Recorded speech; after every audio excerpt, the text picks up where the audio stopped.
Okay, and we say good morning, good morning, good morning. Good morning to all our viewers, to all our listeners. Welcome to the good old days here on 2020 Vision Radio. And it's always a pleasure this time on a Saturday morning to interact with you on different aspects of the good old days. And we do hope that the month of April is going good for you thus far. The month just started, but it's racing along. We are now at April 3rd. Wow. And we want to extend best wishes for the holiday weekend. We hope that you are being able to engage in some of your favorite pastimes, at this time of the year. All right. And I know that a number of persons would have, been involved in kite flying and so on. Much talk about Johnny Cake and saltfish and mackerel and dry potato and so on. All right. All those we enjoy. But we're happy to be with you for a brand new edition of the good old days today. And we wanted to stay with us, and we really wanted to interact with us. We know that many persons interact on our Facebook page, but we want to hear your voice as well. Don't forget our numbers 469-7953. That's our landline. And if you are in the diaspora, you can reach us 1-917-460-2187. And of course, WhatsApp. All right, 669-7312. I say good morning to Shefton. Good morning to Stephen Semanas here with us again. Okay, and good morning to Mr. Spencer Howell, historian and more, and daughter, Ms. Tessa Howell. Good morning. Yeah, good morning. Good morning, Chesley. Yes. Good morning, Steve. Good morning, Mr. Howell. Good morning to you, Tessa. Good to have you all in the house this morning. And I say good morning to our good old days family who would be locked down and tuned in at the moment. I say good morning to Rhonda. Rhonda is always early to class, and we look forward of having continuing the exciting engagement and interaction here on the good old days once more. Well, good morning to Chesley and good morning to Shefton. And Spencer Howell, the boss, is in to my left, and of course his daughter Tessa, who's here giving him good support. Now, there's a lot of energy in the room because here's the place to be on a Saturday morning for the greatest show in the Federation, The Good Old Days. And today will be extra special. But first, let me say good morning to Ren, who's normally here with us. Hope you're in good spirits. Yes. Happy Easter to everyone right across the globe and our Caribbean brothers, especially in St. Vincent and the Grenadines, who are facing an eruption an eminent eruption, apparently, of the La Soufrière volcano, which also erupted 42 years ago, 6 months before they gained independence, on Good Friday, 1979. Wow. Now we've got a very special program lined up for you, and it's a sequel to what we did last Saturday, where we featured 3 outstanding Nivision businessmen. Almond Nesbitt of the Resthaven Inn, Eligio Papi France, who was a man of many parts, and of course Wentworth Wilmot Nichols, who not only had the Seaside Hotel in St. Kitts, but built the Pinnis Beach Hotel here. And since then, everybody has been clamoring to hear about other business people on Nevis. They're the Howells, they're the Slacks, they're the Williams. So many persons. The Pimentos, you probably haven't heard about those, you're too young. But today, we'll take a sweep of historic Charlestown with the boss, Spencer Howell. He's my go-to man for many things. Cricket. Played on the first Nevis team in 49-50, 18 years of age, and probably still holds the record of being the only Nevisian cricketer to have played on the Nevis side alongside his father, the great Johnny Howell, the father of Nevisian cricket, who was called Captain Howell. I can't remember if the Willett boys, Tonito and Akito, played with the great man, El Camido Tonito. So he's good for cricket. He's also good for government. He is a former civil servant who worked both in Nevis and St. Kitts, and he lived through the two islands being a colony of Great Britain, being an associated state, and now for 38 years, going on 38 years, an independent nation. He's a horse racing guru. Of course, he has raised horses, he has trained horses, he has ridden horses, and been a very vital member of the Nevis Turf and Jockey Club. He had been on service organizations such as the Lions Club and the JCs, who at one point before Culturama organized Christmas festivities. And he's a businessman in his own right. We couldn't get anybody better to be here with us this morning to look at the evolution of historic Charlestown. But first, take a look on your screen to see what our capital city looked like many, many years ago. And there it is. We're somewhere here in the middle. But the main building you see there with what we called an awning with so many people and barrels and all that and costumes from way back when is where First Caribbean used to be. We're just adjoining that. And of course, this very important block in Charlestown, it's the hub because it leads to the Charlestown Pier. And so, Spencer and Tessa, we're so good to have you. Join us on the good old days. Could we bring that tune up again? And then we'll come to the great man to hear about historic Charlestown. Got it? The good old days? Good old days, just for a bit. Bring them back. Bring them back. Bring them back. Bring them back. Bring them back. Bring them back. Bring them back. Yeah, he likes Bring them back. He likes that. You like? He likes that one. He likes that. Oh yeah, everybody's favorite. Yeah. What's it? Bring back. Okay. Bring back the good old days. Yeah, yes. Okay, there you had it, the great song, theme song, The Good Old Days. Spencer and Tessa, as you know, is from the great parish of St. John's. And so we're right at the border of the two parishes, St. John's and St. Paul's. We're by the Powell's Garage. We call it Bridgegut. So we're starting in the south and making our way north. Tell us about the historical background, for instance, of the bridge leading to the Charlestown Secondary School.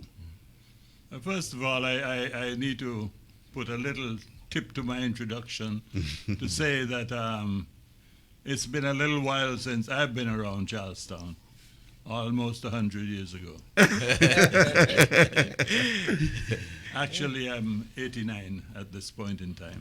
Okay. Congratulations. And, I grew up in the area known as Stony Grove, which, to be more precise, is directly between Government Road. The area we grew up is between Government Road and Culturama, where Culturama Village now is.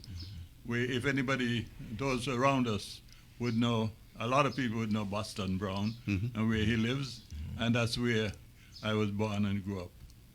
So I had my playing field, the Stony Grove, which was then where we played cricket and football and other games. We crossed over and went down the bogs, down to Gallows Bay. Of course, there was always Bath Gut, the Bath Stream, where this was a bathing ground. And so that's where I come in. To start from Bath Gut, I recall the days when on a rainy day you had to cross over from north or south of where the Powell's Garage is to get onto Charlestown. There's a bridge there. That bridge must be 1,000 years old. But I recall having to walk over that bridge many times. And I've recalled people, even hucksters coming in from the country with their baskets and their donkeys and so on, walking over that bridge to get over, because the bridge was deep and carried a lot of water. I even remember when that bridge was being rebuilt, because there's a man from St. Kitts. His name was Joseph Bass from Monkey Hill. He was here working for Public Works, and he was one of the Public Works persons who I know built that bridge. So that's our Brooklyn Bridge. That's all Brooklyn. Any idea who would have built it? I know you talked about renovation with Bass from St. Kitts, but who would have built it? The bridge itself, Yeah. the bridge was built by Bass. He actually he had his Public Works crew that built the bridge. Hmm. Are you referring to the older bridge that we? Well, you did when- say that you So remember wait when a some minute. renovation was So done. there were two bridges then. Let's get it straight. Hmm. There's that bridge which is there, that elevated bridge Mhm, next to Powell's Garage, which is there. I don't know anything about it. It's safe to say that I've walked over it about 3 million times. But on the road itself, where the present road is, Well, you're talking there- about that that bridge. bridge was built by Bass. Okay, so it was an inlet and outlet for Charlestown. That was an inlet and outlet for People Charleston. coming in from the countryside in their carts, Yes. whatever. Yes. So then, from as you got on the Stony Grove side, you're now onto the Nevis parking lot, as I'll call it, because from there, straight on down from Batgut down to the Henville's property, there was a line. There is still, to some extent, a line of trees where people came in from the Gingerland side of the island and parked their vehicles, meaning their donkeys, mules, horses, and cats, That's on the left-hand side or on the right-hand side, coming in coming in from Gingerland on the right-hand side? on the right-hand side. Hmm. The trees are still there. Some of the trees are still there, and a lot of the trees are still there. Right on down to the entrance to Grove Park from that would be the southwestern, the northwestern end of Grove Park and Main Street. And you say you call that Nevis parking lot. So then we had Yeah. a parking lot for donkeys and mules, but in present day Nevis we don't have a parking lot. We've regressed in that sense. Maybe too many cars. Yes. But tell us about the scene. Greetings. I just want to, a number of greetings, but there are two I want to pick out for now. And the first one is from a very good friend of ours and an ardent listener and member of the good old days and anything here on 2020. This one comes from Donna Howell Vincent. Reverend Donna Your daughter is is in the in. house. And she says, good morning, good old days family. Mr. Manners, team, and my dad. And then the next one I want to pick out at the moment is from one very good gentleman whom we are acquainted with, and he goes by the name of Oriel Thompson. Yes. He says, it is a pleasure seeing Spencer and Tessa Howell in the house. Looking forward to a lively discussion today on the good old days. So I'll just take those two because of the connection. Yes. Okay. Just say Oriel Thompson is the brother of Alfred Thompson, who's my dad's Yes. Okay. Oh, Yes. okay. Yes. brother. Yes. Okay, and he's living where? And I'm certain Alfred is listening as well. Yes, definitely. And we may get a comment from him as Brown Hill has been bigged up in the United States. Adrian Todman. Adrian Todman. I meant calling you last night because I saw your post, but you haven't told us the connection. Who's her family? She is what? I am Deputy told Director of the Housing. And her mother is a lady by the name, or was a lady by the name of Esther Farrell from Brown Hill, who was the sister of another lady that a lot of people know by the name of Elrose. from Brown Hill. And they went off to the U.S. Virgin Islands very early. So Miss Todman was born in the USVI to Brown Hillian parents. But I'm so proud. Yeah, I was going through her Facebook page last night, Yes. and in fact contacted a college mate of mine in St. Thomas called Terence Todman, because I wanted more information, because I hadn't seen who in Nevis were her bloodline. And so that's something we have to find out about. But big up Brown Hillians. Yes. Now, Spencer, set the scene for us a little bit more. On a typical day, the cartmen, the donkeys come in from Gingerland, Brown Hill, wherever. What did that look like? Well, like today when the buses are coming in from Gingerland one side and you would get them coming in from Newcastle on the other side. Mm-hmm. They come in and they had to find some place to cool out. Mm-hmm. So they were all under the trees. Each person sort of selected their own tree all the way down. And that area lasted until sometime in the late 60s, early 70s, when there was as cricket developed and the need to get a more level cricket ground rather than the one we had, because the one we had was a Slope. lovely ground, but it was sloping, and it sloped from Culturama, that height at Culturama, right down onto the present roadway. And so we found that was not in the best taste of cricket, and the authorities decided to grade the park.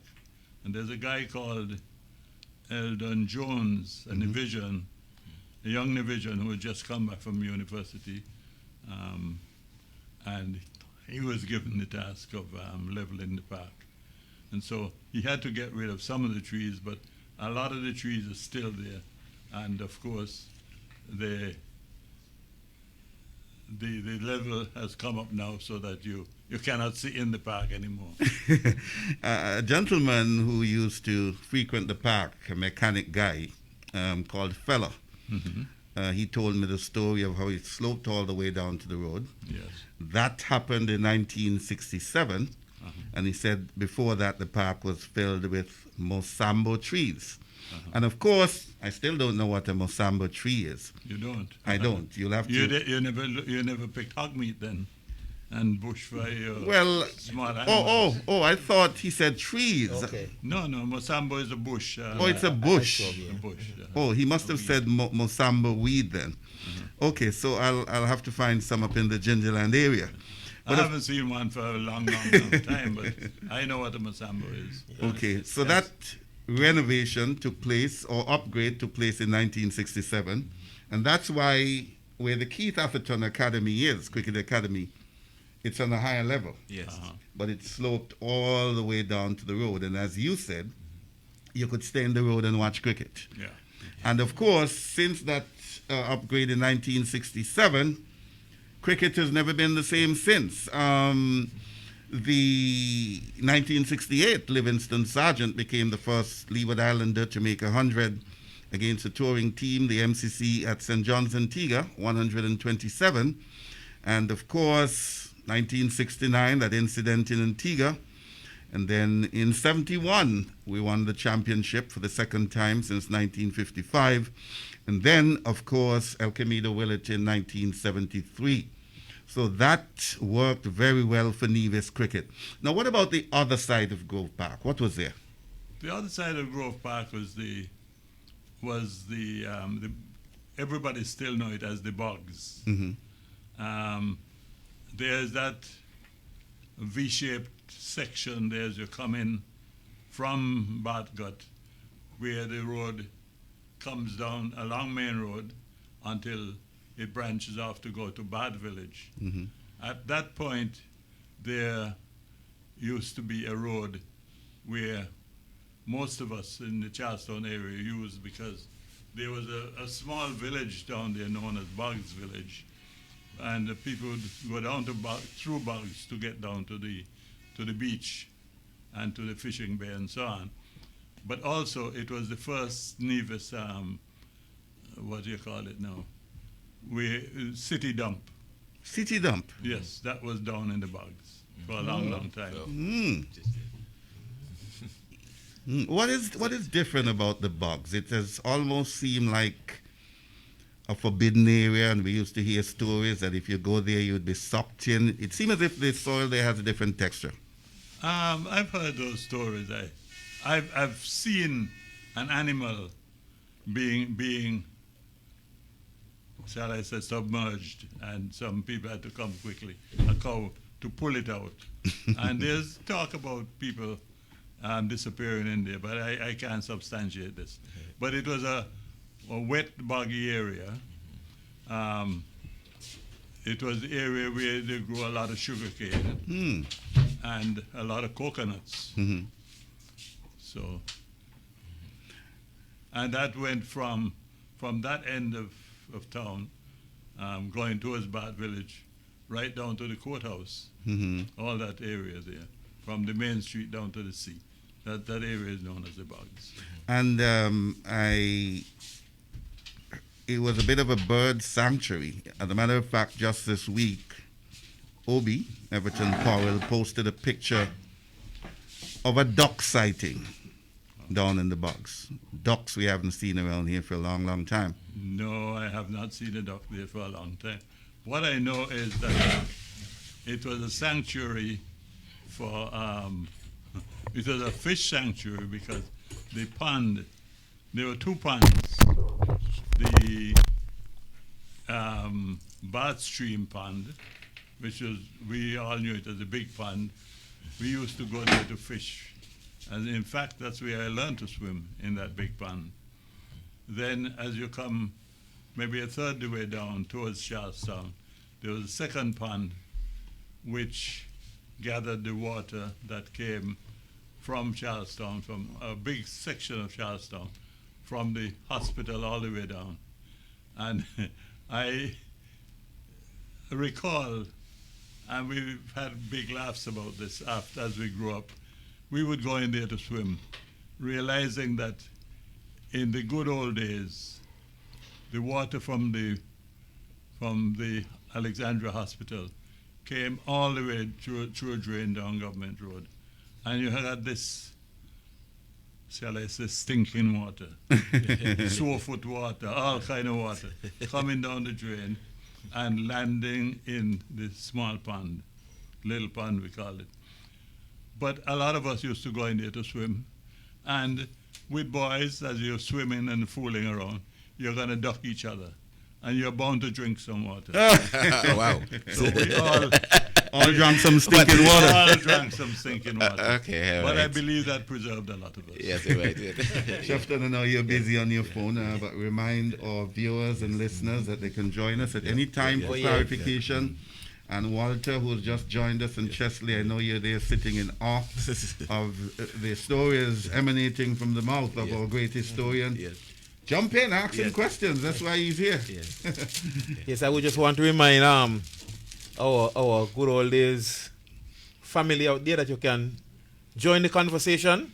You can join the conversation. You can get us on 669-7312. You can call that number direct, or you can get us there via WhatsApp. You can also get us on our straight line, which is working better today. I have been duly notified, and it is 469-7953. Also, you can get us, if you're in the diaspora, you can get us on Magic Jack on 1917-460-2187. Yes, those are our numbers. Feel free to call us and add your voice to the conversation. And it's a good part, I guess. I can take some more comments and greet some other persons who have joined us. I greeted Rhonda already. Rhonda was the first in. I'm seeing a Mirthlin Butler who is in, saying good morning, happy Easter to you. I'm Mirthlin Butler. You don't know who she is? I'm not sure. You don't know who she is? Mirthlin Butler. Butler. It's the daughter, the last child of That's my good friend in Miami. Nevis's oldest centenarians.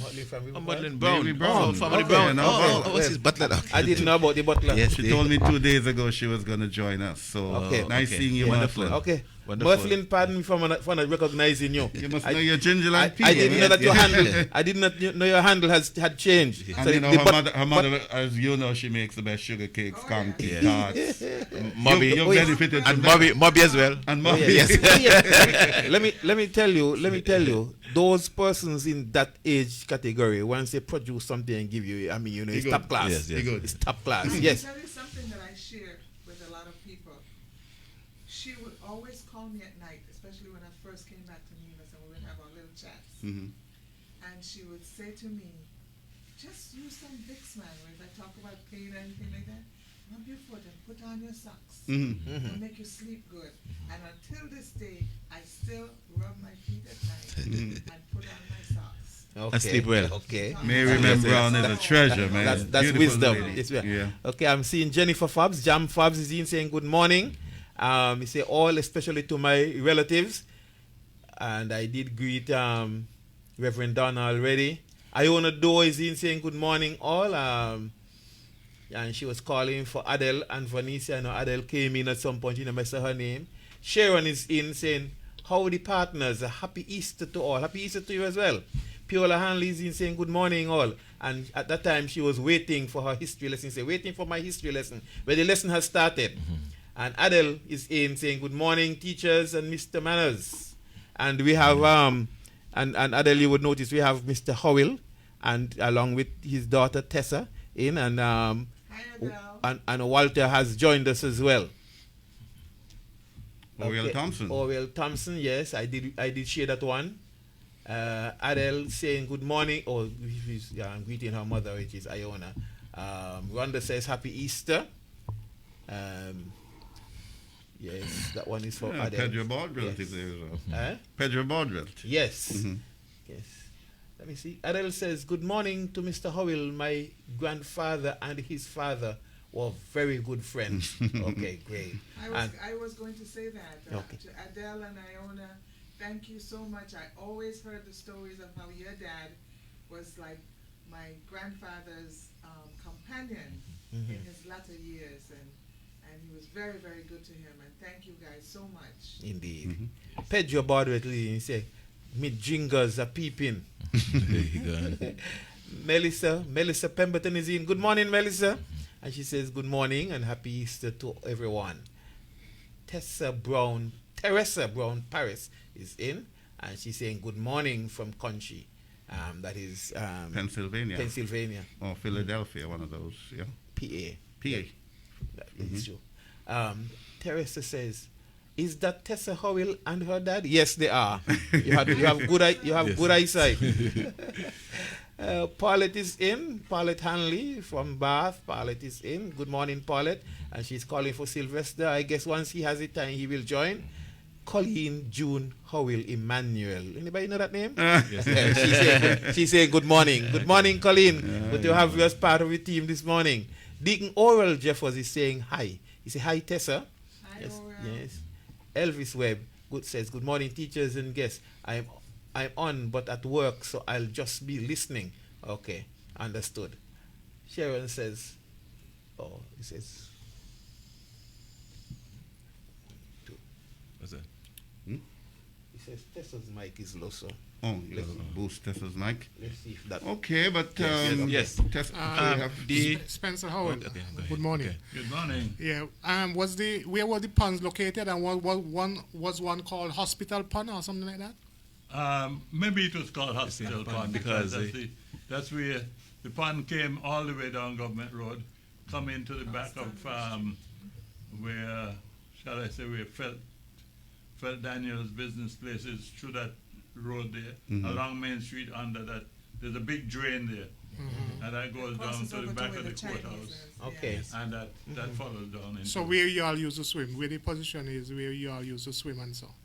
we used to swim in the pond itself. Where the pond was, that's why I want to know exactly where it was. Why would you like some? No, I He just wants want to to- know if it's still there. You are going to check it out now? He wants to go swim. Walter want to take a swim. No, I just want to know where it is exactly. I like so many of these things, it's sort of dried up to some extent. Yeah, after heavy rains, you'll see you'll see. I know I'll be able to go and show you exactly where it is.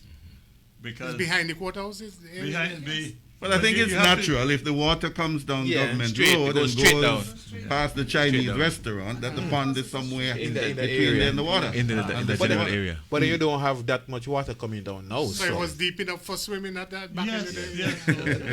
Yes, okay. Yes, Water, yes, all my, yes. if I can say this, Mhm. from down by Gallows Bay where the Corneliuses are, Yes. from there coming back up, even past the back of our building on Main Street, the water comes all the way up there, you know, Yes, and yes. it curves around and heads Go to straight down, Bath go straight Village. down, yes. All my life, Okay, I've let's- always Bath heard- Village. Let's just take a call. Call. Hello, good morning. You're on the good old days. Hello. Hello, good morning. No caller. Okay, caller, please. Please do call. Yes. I was gonna say, all my life I always heard that we were gonna have a. Hello? Okay. Good. Yeah. Tsunami, what's that? No. Oh, that was that. So that's. We have the caller, Chesley. A dock. Okay. Hi, good morning. Hello, good morning. How are you? We are now hearing you. We are doing well. And you? Happy Easter. My name is Alfred Howell calling from. Oh, my word. The Howells are in the house. Yes. Yeah. Alfred, Hey, how are you? Alfred, how you doing? I'm doing great. Just take a break from my Saturday chores. Chores, it's a weekend, man. And a I'm holiday, doing good. and a holiday doing weekend. good. I'm here listening to Spencer with the good old days. Yeah, He's doing a great job. he's been fantastic. I want to say hello to him and Tessa Mm-hmm. and all you guys. You all are doing a great job on the station. Yep. Excellent. We try. Excellent. Yeah, I could remember about the parking there by the ballpark. I remember parking my donkey there coming in from Brownhill. Oh, you never rode a donkey, Alfred. Come on. You never rode a donkey. I'll ask Hansel about that. I did. You did? Okay. Yeah. So what was that experience like for a young boy? Yeah, right. Those were the good old days. Great times. I did have to swim in the bogs area there too, Mm-hmm. in the Selma Spring there. Uh-huh. Oh, you went I into used the to big bathe there pond. without anything. I'm naked, man. You jumping naked. Anyhow, hi to Spencer and Tessa and everybody. Have a great Easter. You're doing a great job. Spencer is reminiscing quite well. Yes. Don't go though. Now, of What course, you are a former Division cricketer, an outstanding batsman who some people believe could have gone on to make the West Indies team if it were not for that Antigua incident and the ban. Spencer reflected before on the changes at Grove Park around 1967. Let's hear your take on it. Yes, I think back in 1962 or 63, Nevis was supposed to play the tournament there, but they started to dig up the field, so to speak, Mm-hmm. to make those changes. And he's right. The ballpark went all the way down to the road. Mm-hmm. It's just above the level of the road. And with the improvements, they elevated that area. Mm-hmm. Mm-hmm. So it's a lot of changes there. But I had some great times there playing cricket Yep. back there. But right now, Anderson cricket is not too big in Nevis anymore. Well, a revival is on. The president is now Carlisle Powell, and, he's been an outstanding administrator. I went down to VOJN last Sunday. It was a tournament, and Walter, you were there as well, sponsored by the Honorable Hazel Brandy Williams, where she brought together female teams from St. Kitts and Nevis, and Okay. it was a sellout crowd. So attempts are on to get cricket going again. There's been a lull for sure, but we're on the way up. It's a shame, and after Viv and Sobers and all those guys, and we're almost at the bottom of the totem pole, man. That's a shame. Yeah, just Bangladesh behind us. Yeah, right. Anyhow, there's hope. There's a will, there's a way. Yeah. Right. Once Okay, you guys well, get it going, we should be back on track again. yeah, remember it's a holiday weekend, so don't do too many chores. Put your foot up. All right. I'm always working around, man. But it's nice hearing you guys, man. You guys are doing a great job. I don't listen to you all regularly, but I heard that this program was going to be on this morning, so that's why I'm calling, really. Yeah, Yes. it's a pleasure. Yeah. So So take care of yourself. Happy Easter. What about the vaccine over there? Is everybody taking the vaccine? Ask Tessa about it. Tessa Alford wants to know about the vaccine. I would rather we stick to the good old days. I like that. Alford, over and out. We'll stick. Remember more about the good old days. We're not on vaccine talk today. We leave that to the health professionals. So we're sticking to the good old days. Okay, stick to the good old days. Yeah. But you have Good to old stay days. Yes, thank you. Stay Stay safe too. Stick to the good old days. And I'm enjoying the program. Mm-hmm. Very God well. bless. Very well. Okay, Thank you very take much. care. Thank you. Okay, right, Yeah. right. Yes, Steve. I As want we to- Okay. as we get back from the bugs, from that road that came back from the Gallows Bay up to Main Street, we normally would just cross over onto Stony Grove, onto the cricket field and cricket and football and whatever games there were. But then on the left-hand side of the road, on the seaward side of the road going into town, there were one or two small houses. Then where,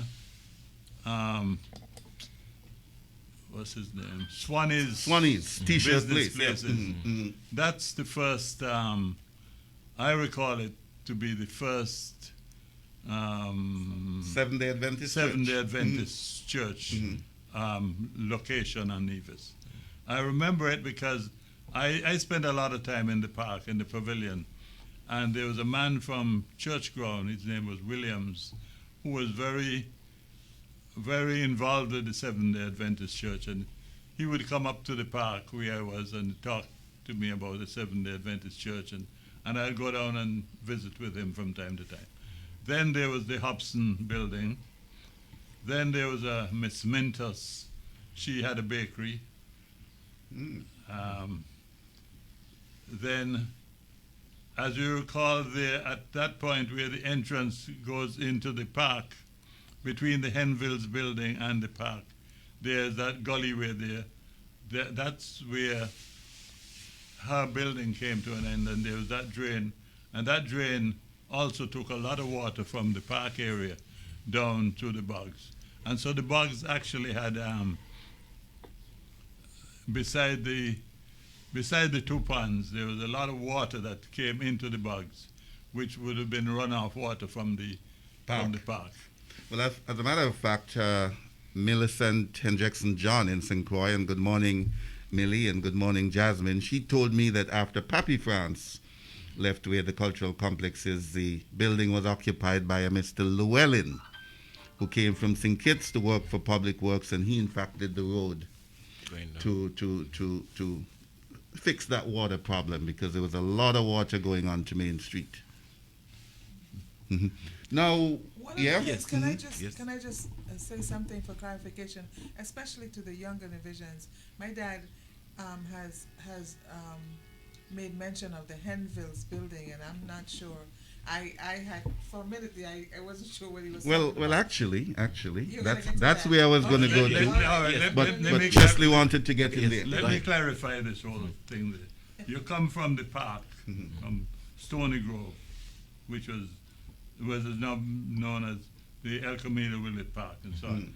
But the Henvilles property was a magnificent and Georgian structure. a magnificent Georgian structure. It was properly fenced right down to the road, fenced and gated and landscaped, and that was a showpiece for roundabout Charlestown. Stick a pin there, Spencer, Uh-huh. because I see Yes. Chesley and others looking a little quizzical. He- That's the property Yes. which once had Superfoods, Yes. Correct, now Best Buy, correct, but it has El Patio, Lynn's Deli correct. further up. Uh-huh. But there are some gorgeous buildings all the way. Yes. It's Yeah. that very important lot in Charlestown. Uh-huh. And H&F Henville was a very big name in Nevis, and I know you'll expand on that a little later as we head further down into Charlestown. Yeah, I was wondering about the name. I mean, cedar trees. Is that? See the trees, yeah. As a matter of fact, I did not say much about that, but I could never understand for the life of me why that area, that road is known as Cedar Trees. That section of the main road is known as Cedar Trees, but they're all mahogany trees. Oh. All a whole line of mahogany trees, but for whatever reason, maybe the person who was naming it couldn't spell mahogany. It was easier to But spell. maybe in a bygone era, before your Yes, time, uh-huh. there were probably So- lots so- of cedar trees So there. it says cedar. I don't know, but But what happened in that Georgian building that you mentioned? Was it living it quarters? was just the living quarters for the Henville family. And they had business further in town. They had business further in town. Okay. Now, going down, of course, we've got the MES Chapel on the right. You've got Okay, right on the right at the Amias Chapel, in back of where the Amias Chapel now is I think there's still some remains of the Jews the synagogue. Jews synagogue, or Jewish synagogue, and there's a roadway going from the Jewish synagogue, which takes you out to Government Road, The Jews cemetery. and then onto the Jewish cemetery. Okay, so we've got some public building. You didn't know that. You go past that new building, which is built for IT, for the closed circuit television, Oh. and then you Oh, okay. exit just Over on the behind side. Ken Over on the side. Hobson's buildings there, That's in the back of Nevlec. in the back Yeah. of So Neville. you Yeah. walk, you walk Yeah, across. through the Okay, administration building, whole administration, all the way out. Okay, so And from I was the, looking at- let me I was let looking me at not different forget this directions. section there. Just as you, just beyond the Jewish synagogue, in that area, there's a magnificent, large wooden house, which was in my boy days, that was used as a community center. That's where you had agricultural exhibitions. That didn't just start yesterday. It started a long time ago. That was there. It was held there, and there were different shows. And I recall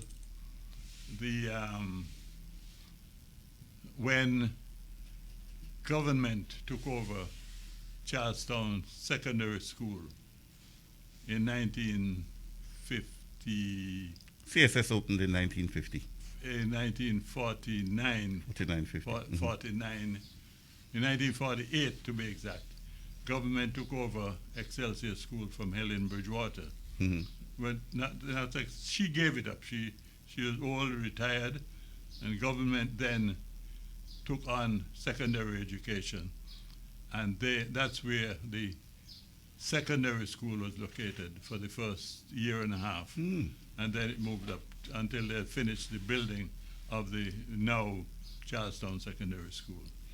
Okay, we're going Is to that on the corner of Government Road? where Felt No. is, Where in the Felt is? vicinity of No, Felt. no, then? no, no, no, no, no, So no. where was it? That where the government headquarters now is.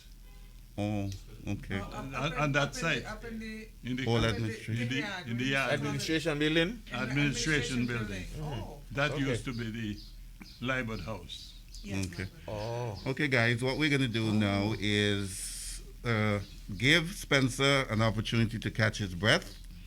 Go ahead. No. We have to break the program up so that people can catch their breath. There's so much information being given. We'll go to the good old days, and then we come back. We'll go down to what is now known as the Heritage Plaza, your neck of the woods, and tell us about Johnny Howell, the businessman. The good old days.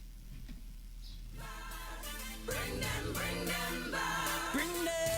Bring them back. Bring them back. Bring them back. Bring them back. Bring them back. Bring them back. Bring them back. Parents always complaining, debating, hallucinating about my generation. Somebody is saying, please turn up the volume on Tessa's mic as well. Maybe you've got to lean forward a bit. Very close to it.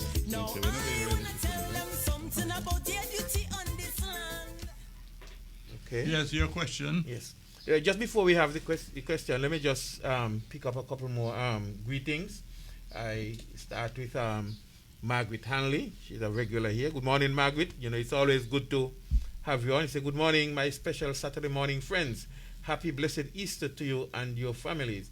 And then I think I must, we have here Honorable Joseph Parry. He's in saying, good morning, Spencer and Tessa. Good morning to you, Mr. Parry. Good to have you as part of the Good morning. the class this morning. I'm My history teacher. Yes, okay. I'm seeing Myrna Davis saying good morning, good morning. She says, and good morning to you, Myrna. I'm seeing, well, this name is somebody Bennett. Kamuslim Bennett saying good evening from good evening, everyone. I am Bennett Kamuslim from someplace. Let me put my glasses look on. African. Tungamo.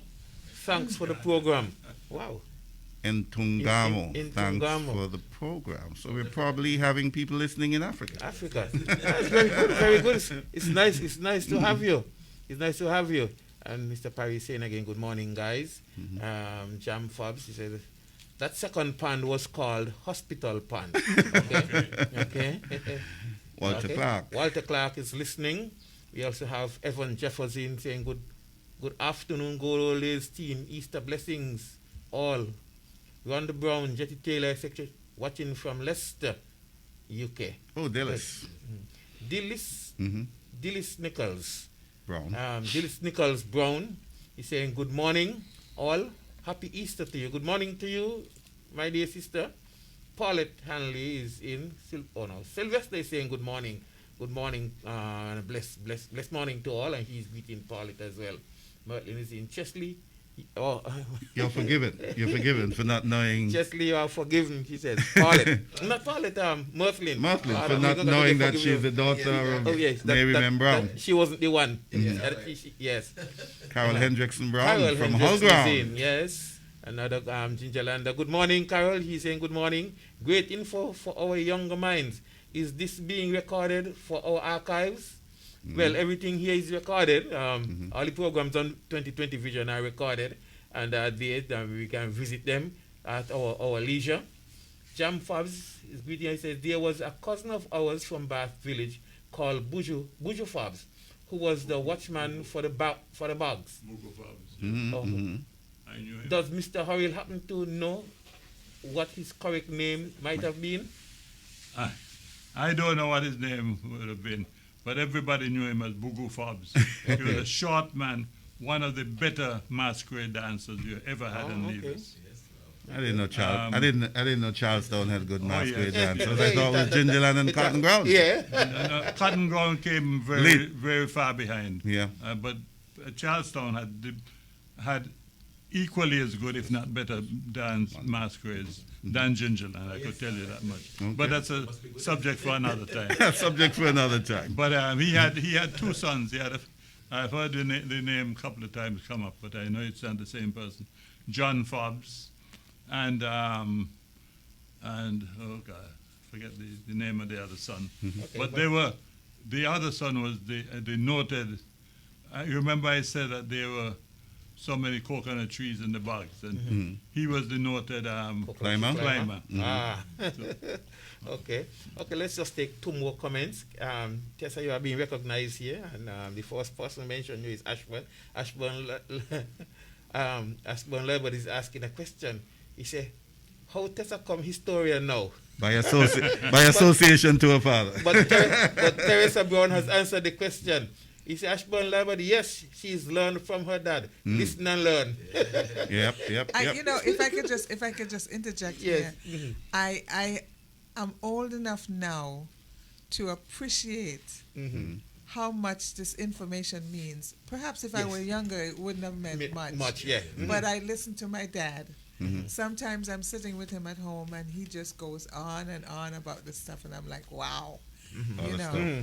And I'm thinking, I'm really blessed. We got to, really and that's why we're so happy to have him today. It is always a pleasure when we can sit at the feet of our seniors and hear them reminisce about what was. Absolutely. I mean, it is a thrilling experience.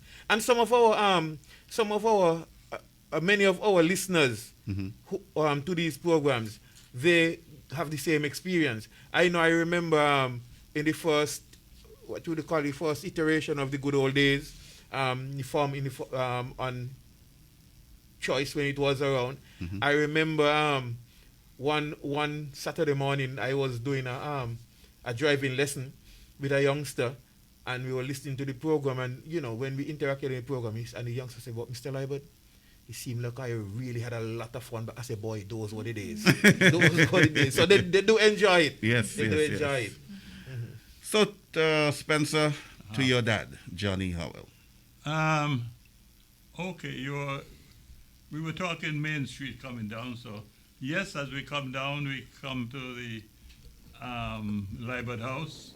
Then a couple of buildings were in between there. Then you come to the police station.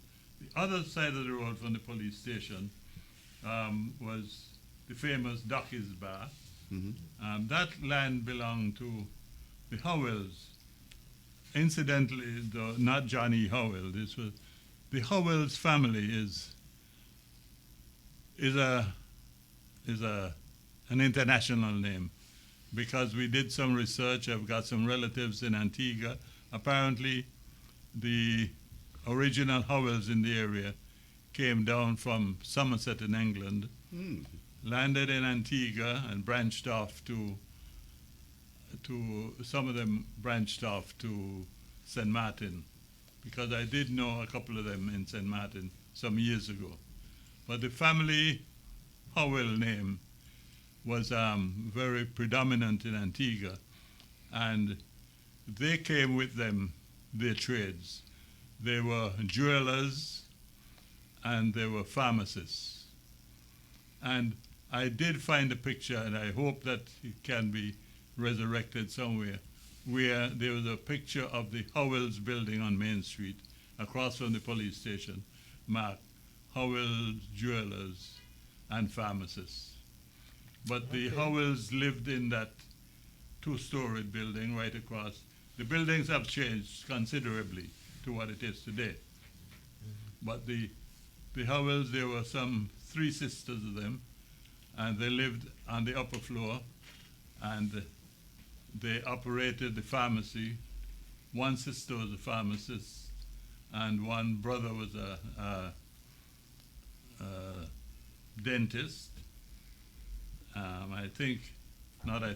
He was my grandfather. He was a dentist, and then I don't know how to follow the tracing, and I'm gonna try and do some more about this. But there's a guy. What's the name of that guy in Antigua, Tessa? His first name is escaping me right now, but he has a jewelry store. Howell's Jewelry in Antigua. He's very well known. I remember his But first name. yes, Sorry. there was a man here. Some of the older people here might know the name. A man called Bertie Abbott. I know he worked for the agricultural department here for a long time, but he became a jeweler, and in fact, Carlton Sonny Paris, who was a jeweler, he learned trade from Bertie Abbott, and in turn, I learned some jewelry trade. Jim Maynard learned some jewelry trade, and the only person around here now that's still in the business is Percy Brown. Well, Percy was raised by Carlton Paris. By Carlton Paris.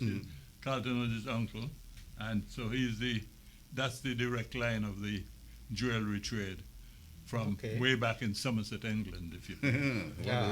And the jewelry store is right as you in that building downstairs on the street level, where you turn off of Main Street to go into where Spencer Howell building is now. Oh, okay. The jewelry store is right there in that block. Yeah. So that was that block. So that was then.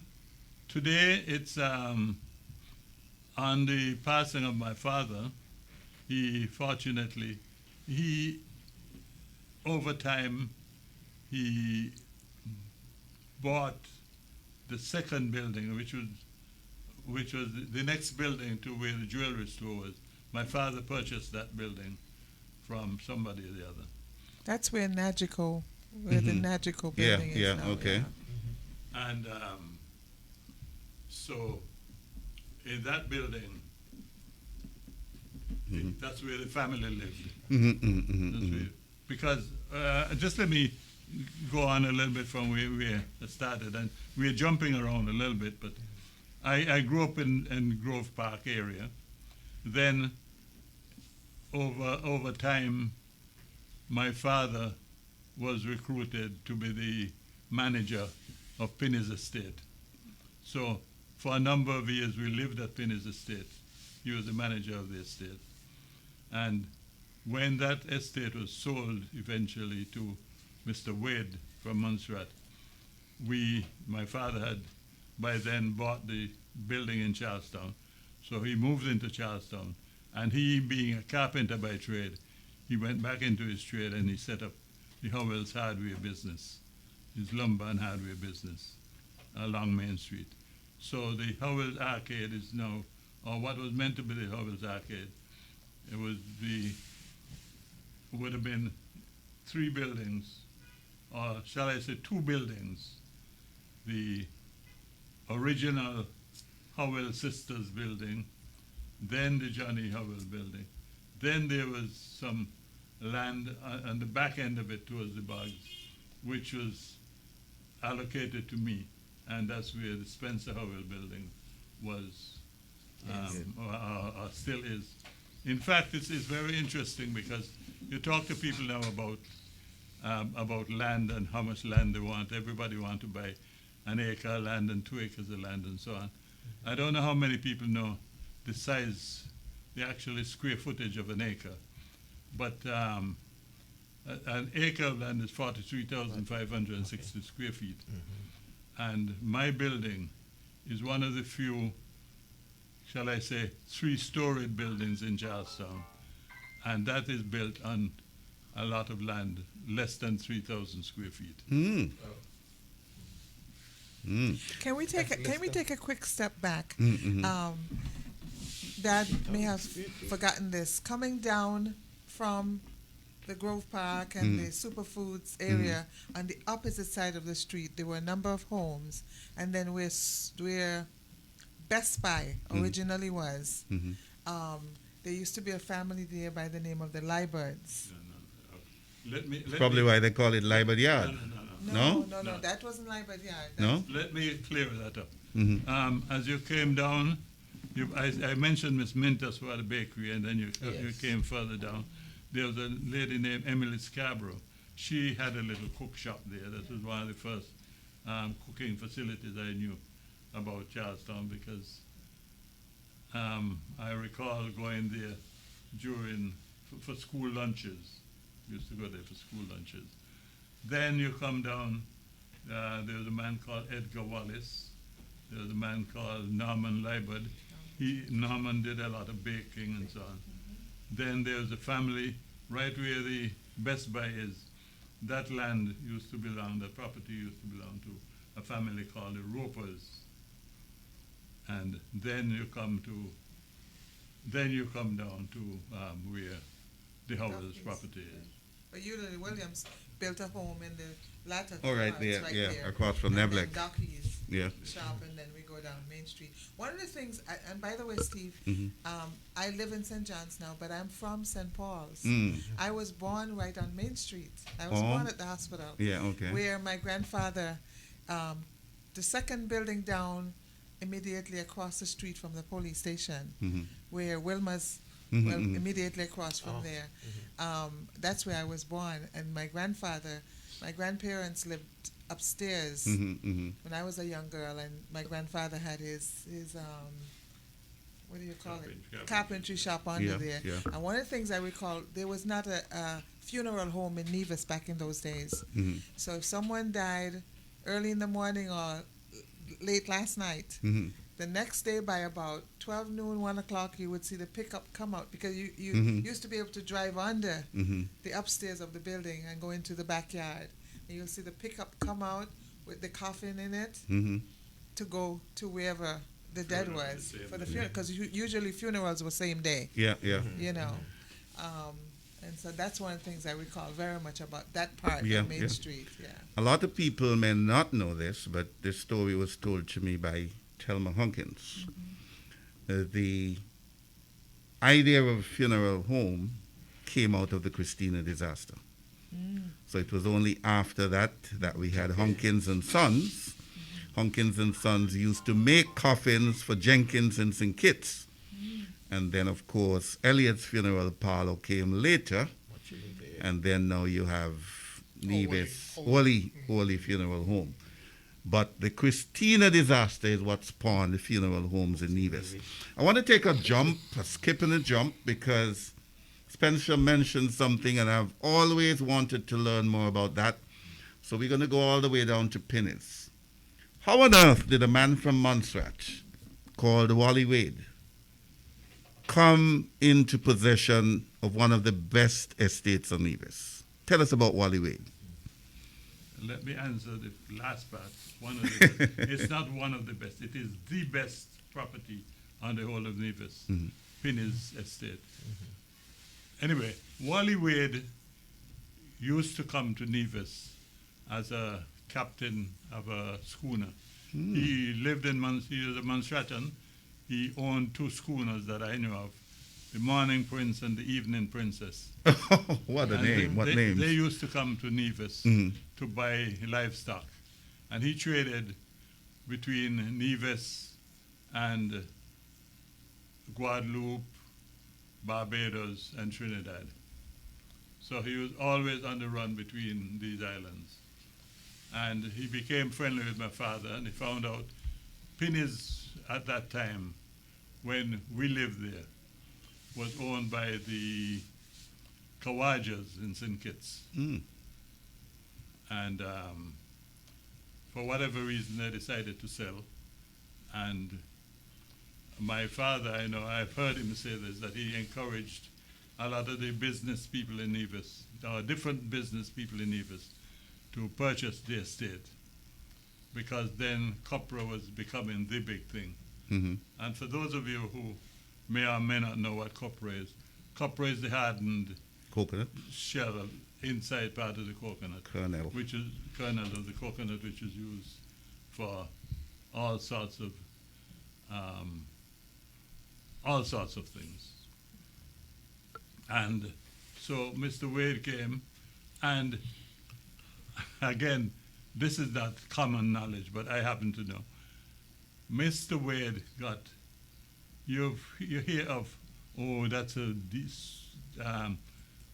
what's the term? So a sweet deal. Oh, sweet deal. Okay. Well, this deal could not be sweeter. Mr. Wade he did not have cash. Told the people, he discussed with them apparently, told the people that he didn't have cash. But he would, they gave him the opportunity to use the livestock from the estate to fill his schooners, carry them to Trinidad and Barbados and Guadeloupe and wherever. And as he came back with the money, he just paid it in.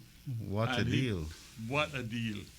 And at that point in time, because like I said, we lived there, Pinnis had hundreds of cattle, donkeys, horses, mules, pigs. Put a year on that. That would have been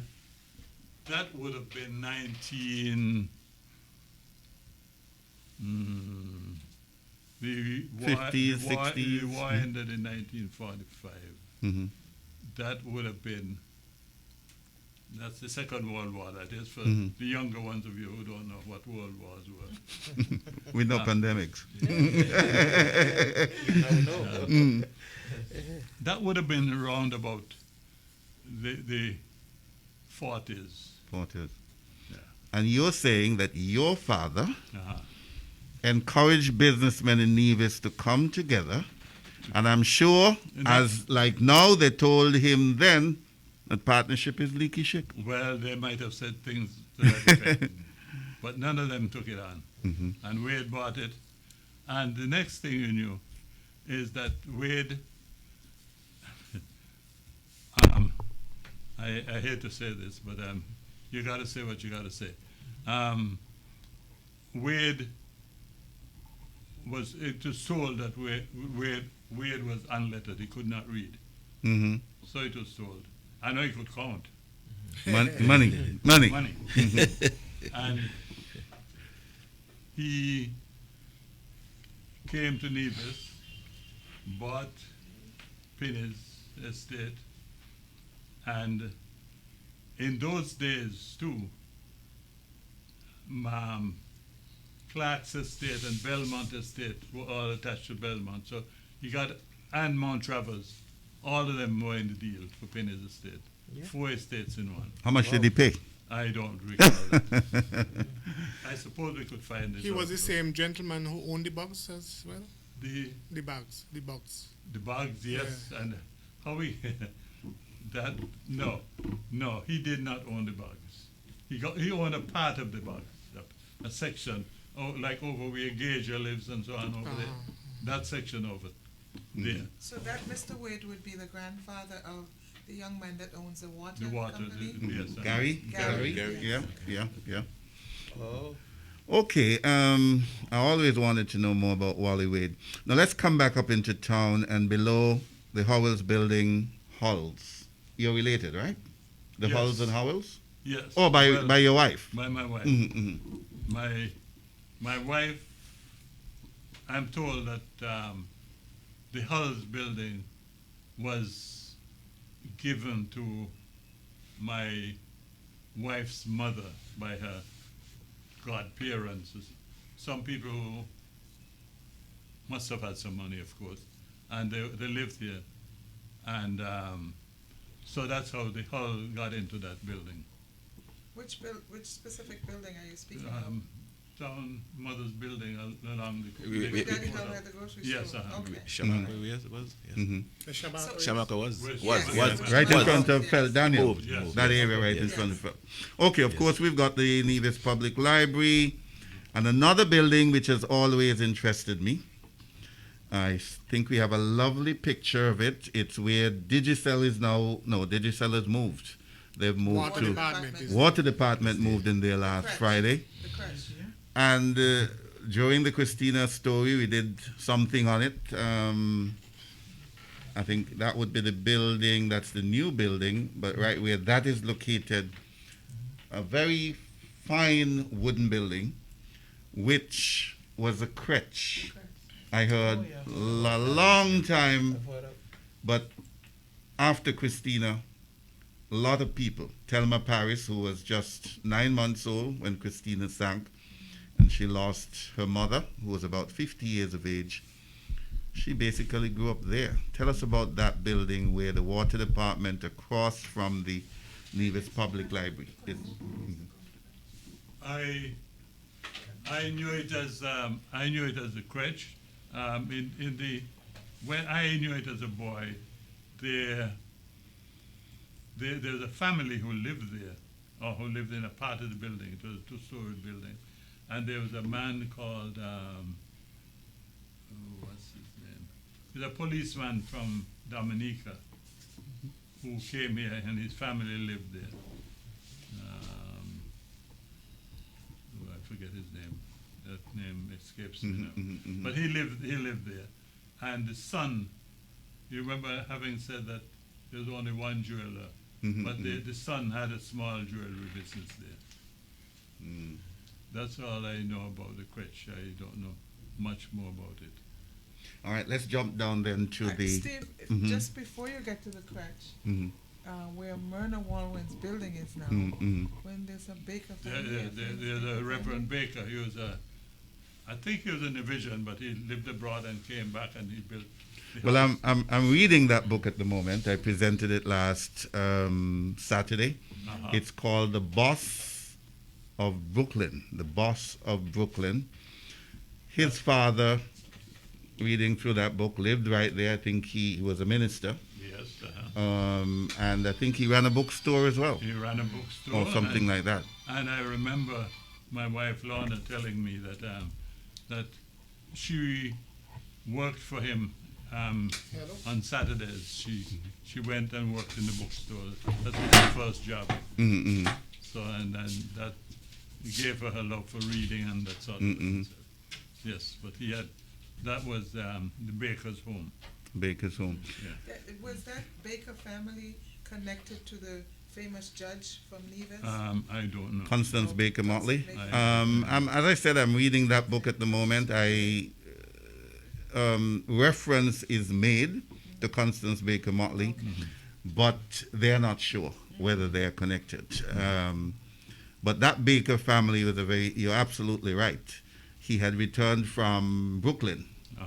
He went to Brooklyn around, or was it the one I'm reading about now went to Brooklyn about 1915. And there was a flood of people moving to America until in 1924 they passed an immigration act which stopped the flow. But the Bakers were very key people in that general area. All right, so tell us now about, his first name eludes me, but he's the father of Trevor Chapman, the man who we used to call Jumanzi. Jumanzi. And then let's talk about the Gosley Bens of this world. Okay. Jumanzi, okay, let me start. Before we get to the Jumanzi, the building that now houses, or the area that now houses the National Bank, that used to belong to the Wenham family. Wenham. Leonora Wenham. That family. She told me that story. And it was very outstanding in that it was a building that had a wrought iron rail all around it. Until I think it stayed there until when the National Bank came. Yes. But the Wenham family lived there. Then next to that was the Chapman. I don't recall too much about the building, but I remember the gas station being there. And what else can I say? You asked a third question. Yeah, well, I understood that. I didn't ask that, but I understood that was the second. Chapman ran the second gas station. He ran the second gas station in Charlestown. And then you asked, about Gosley Ben. About Gosley Ben. The Gosley Ben, where the Main Street grocery now is, that the Gosley Ben, or Mr. Gosley Ben, I don't know if he ever had a wife or anything, but he lived on the upper floor of that building. I recall, what I know is that passing there going down to boys' school and so on, he had a lot of these little, it's the first time I saw these small dogs, these chihuahuas and so on. He had quite a number of them in his backyard. You would go by the fence and look in and see them. But it was the first cinema on Nevis. That was the first cinema. Then, from that building, the next building was a Henville, but I am not even sure that I could connect that Henville, which was Stanley Henville, to... Were there two Henville brothers? To the H&F Henville. Yeah, Hubert and Fred Henville. I knew them both. But, and they had the H&F Henville hardware on the corner where the bank was. But the Stanley Henville building, I always knew it as a rum shop, and a grocery store and a rum shop. And then you came to the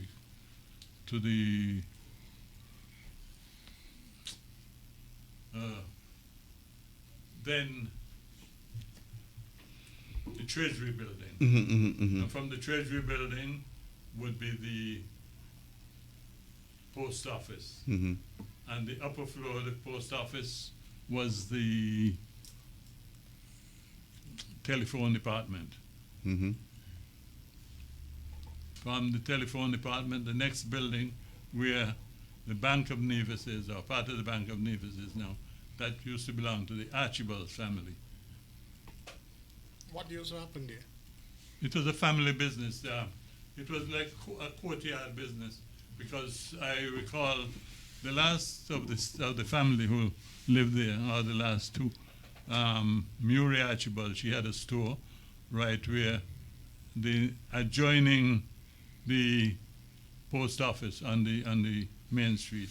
She had a store there, Murray Archibald, and the brother had Lloyd Archibald. He built a store on the adjoining side of the building. Mhm. But there was a courtyard setting, and that's where the family lived.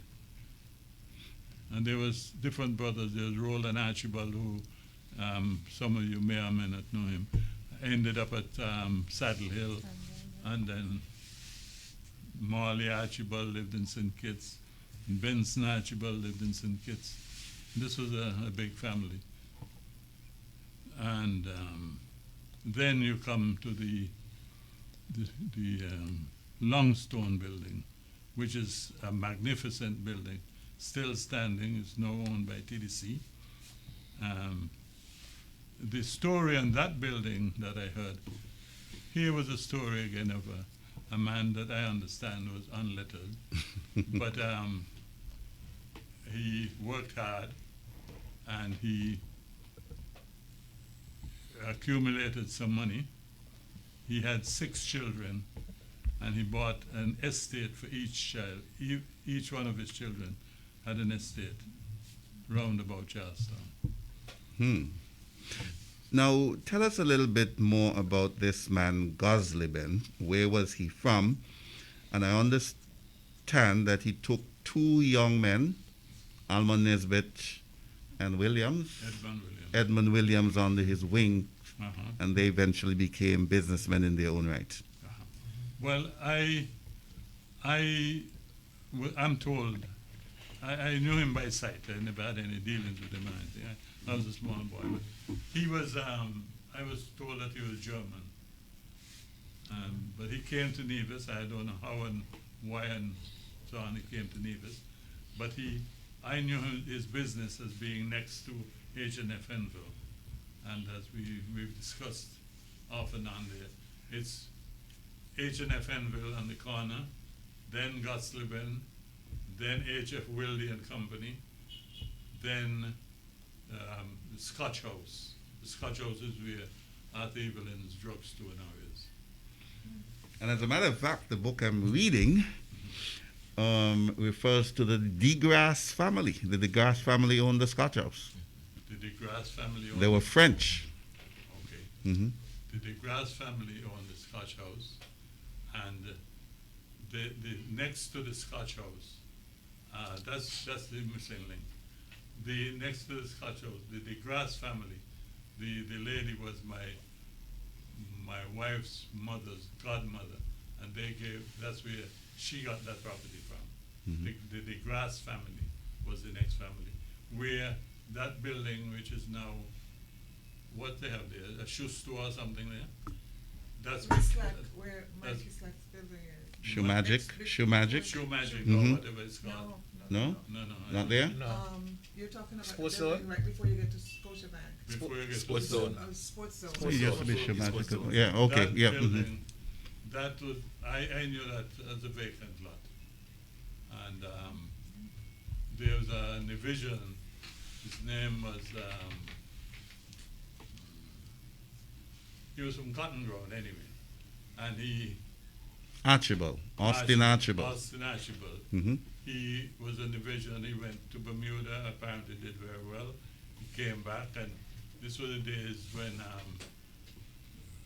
tourism, believe it or not, tourism was coming into its own, but a lot of the tourists were coming out of Bermuda. Well, they were returning nationals. Bermuda has many people of St. Kitts and Nevis origin. Yes, but a lot of them went there to work. Mhm. But what I'm saying, the tourists in those days, they had what was known as the tourist boats. Mm-hmm. The Lady Drake and the Lady Hawkins and the Lady somebody or the other. And they used to come here on a regular basis, come right into the Charlestown Harbor. And I remember as a boy, we used to swim out to the boats when they came in, and the tourists would throw over money, and we would dive for the monies and so on. Mm. So we had our little thing with that too. But yes, the tourist boats used to come. And so Archibald must have seen some little connection between tourists coming from Bermuda and coming to Nevis. He built this, and I don't know what happened I don't think it lasted very long as a going hotel business. Yeah. He built it's called the Austin Hotel, He built the Austin Hotel. which is right where Premier Mark Brantley's legal office is located, and it was bought over by the Slacks. That's correct. Now, Alexander Hamilton. The building to our right is a great black hole because we've been searching for information. We know that it was called the Bicentennial Hotel.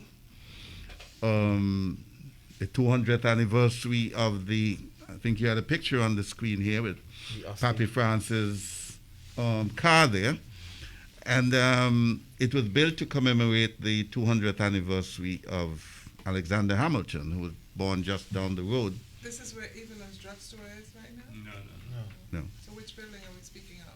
This building here that we're in. It's a gray area, but it's somewhere either not this building, the adjoining building. The adjoining building. Yeah. That is So what you're was talking called the about Bicentennial Hotel. But apparently it was the Austin before that. I'm not sure, or was Austin further down the road? The Austin was a standalone building Mhm. in between there. That same building we just talked about, behind the Slacks and so on, that was built separately. It was The Bicentennial Hotel. no. Mhm. Bicentennial is different Mhm. to the Austin. So tell us what you know about the Bicentennial Hotel and whether there's a direct link between the entrance to our port here, which says, "Welcome to Nevis, birthplace of Alexander Hamilton." Did they come around 1957 when Nevis was commemorating the 200th anniversary of the birth of Alexander Hamilton? I am not going to stick my neck. I think we have a out picture of the dates, Alexander Hamilton. with dates. But I know in 1953 Mhm. there was, and someone would have to do some research to find out exactly what year the actual celebration took place. But Well, he was born in 1757. Yeah, So 200 to that, 1957. yeah. But the building here called the Bicentennial Hotel has the marking 1953. I want to believe that it was started maybe around that time, because it would have taken some time to build. And what I recall about Pappy France is that he had a restaurant upstairs there. He had a restaurant there, and so a lot of people used to go there to the restaurant, but I don't know that it really operated much as a hotel. Okay, so that's an area we got to research a little bit more. Yes, Steve, And- what's showing on the screen right now? Where is that exactly? That's it. Welcome to Nevis, the Shed, Iron shed. Oh, Shed. the Iron Iron Shed. Shed, Yeah. Iron Okay, Shed. all right. And of course, it said at the bottom, birthplace of Alexander Alexander Hamilton. Hamilton. So we're trying to explore the link between the building to our right and that building, commemoration over there. Okay, Arthur Evelyn. Arthur Evelyn, you mean you want to know about the man himself? Or Well, we're told that he went off to England to study with Hugh Claxton, came back and started the pharmacy, and I know a few years ago they celebrated their 50th or 55th anniversary. What's the history of that? And we're told that Nevis's first gas station was exactly where that is located and operated by F.W. Wildy and No, Company. that's not exactly. Uh-huh. Where Yeah. where the drugstore is now, Mhm. that's where it was located. The gas station was exactly in front of the TDC drugstore, Oh, okay. because it sat back a bit from the road. Mm-hmm. I also recall there's a woman, and I can't remember her name. She was from Craddock Road, and she was the woman who used to operate and sell the gas there. An older woman from Craddock Road. Anyway. All right, and then the next block down the road, owned by Samuel Hunkins and Son, has the Republic Bank, it has Lime, it has A1 Technology. Tell us about that block. That block was owned by the Pimenta family. You keep saying Pimenta, but I think it's Pimenta, P-A-M-E-N-T-E-R. There was one sister that I knew. Her name was Bernadine Pimenta. She operated it until not very, very long ago. But she was a Nevis white. And as such, she attracted a lot of people. In those days, the only hotel in Nevis per se was the Bath Hotel, and for outside tourists, and that was operated rather seasonally. So she operated it, and there was an apothecary here. Apothecary? What's that? An apothecary. I don't know where that. I remember seeing it in the Student's Companion, but I can't remember what that I is. don't even know how to spell it. But anyway, an apothecary is a place where you could go and you could buy just about anything and everything. It had all sorts of knickknacks. And I remember the place because there was a guy who was at school with me, a guy called Andrew Procker from Bad Village. And when he left school, he had a job working there. But anyway, this was a store that sold everything. Because, you see, the family, they were into boats, for starters. And they sold stuff for building and hardware and so on. So you went in and similar to what you get in TDC and hospitals and so on now. You go there and you could pick up just about everything. But it was big by Nevis standards. So there was the end of the building, the northern end of the building.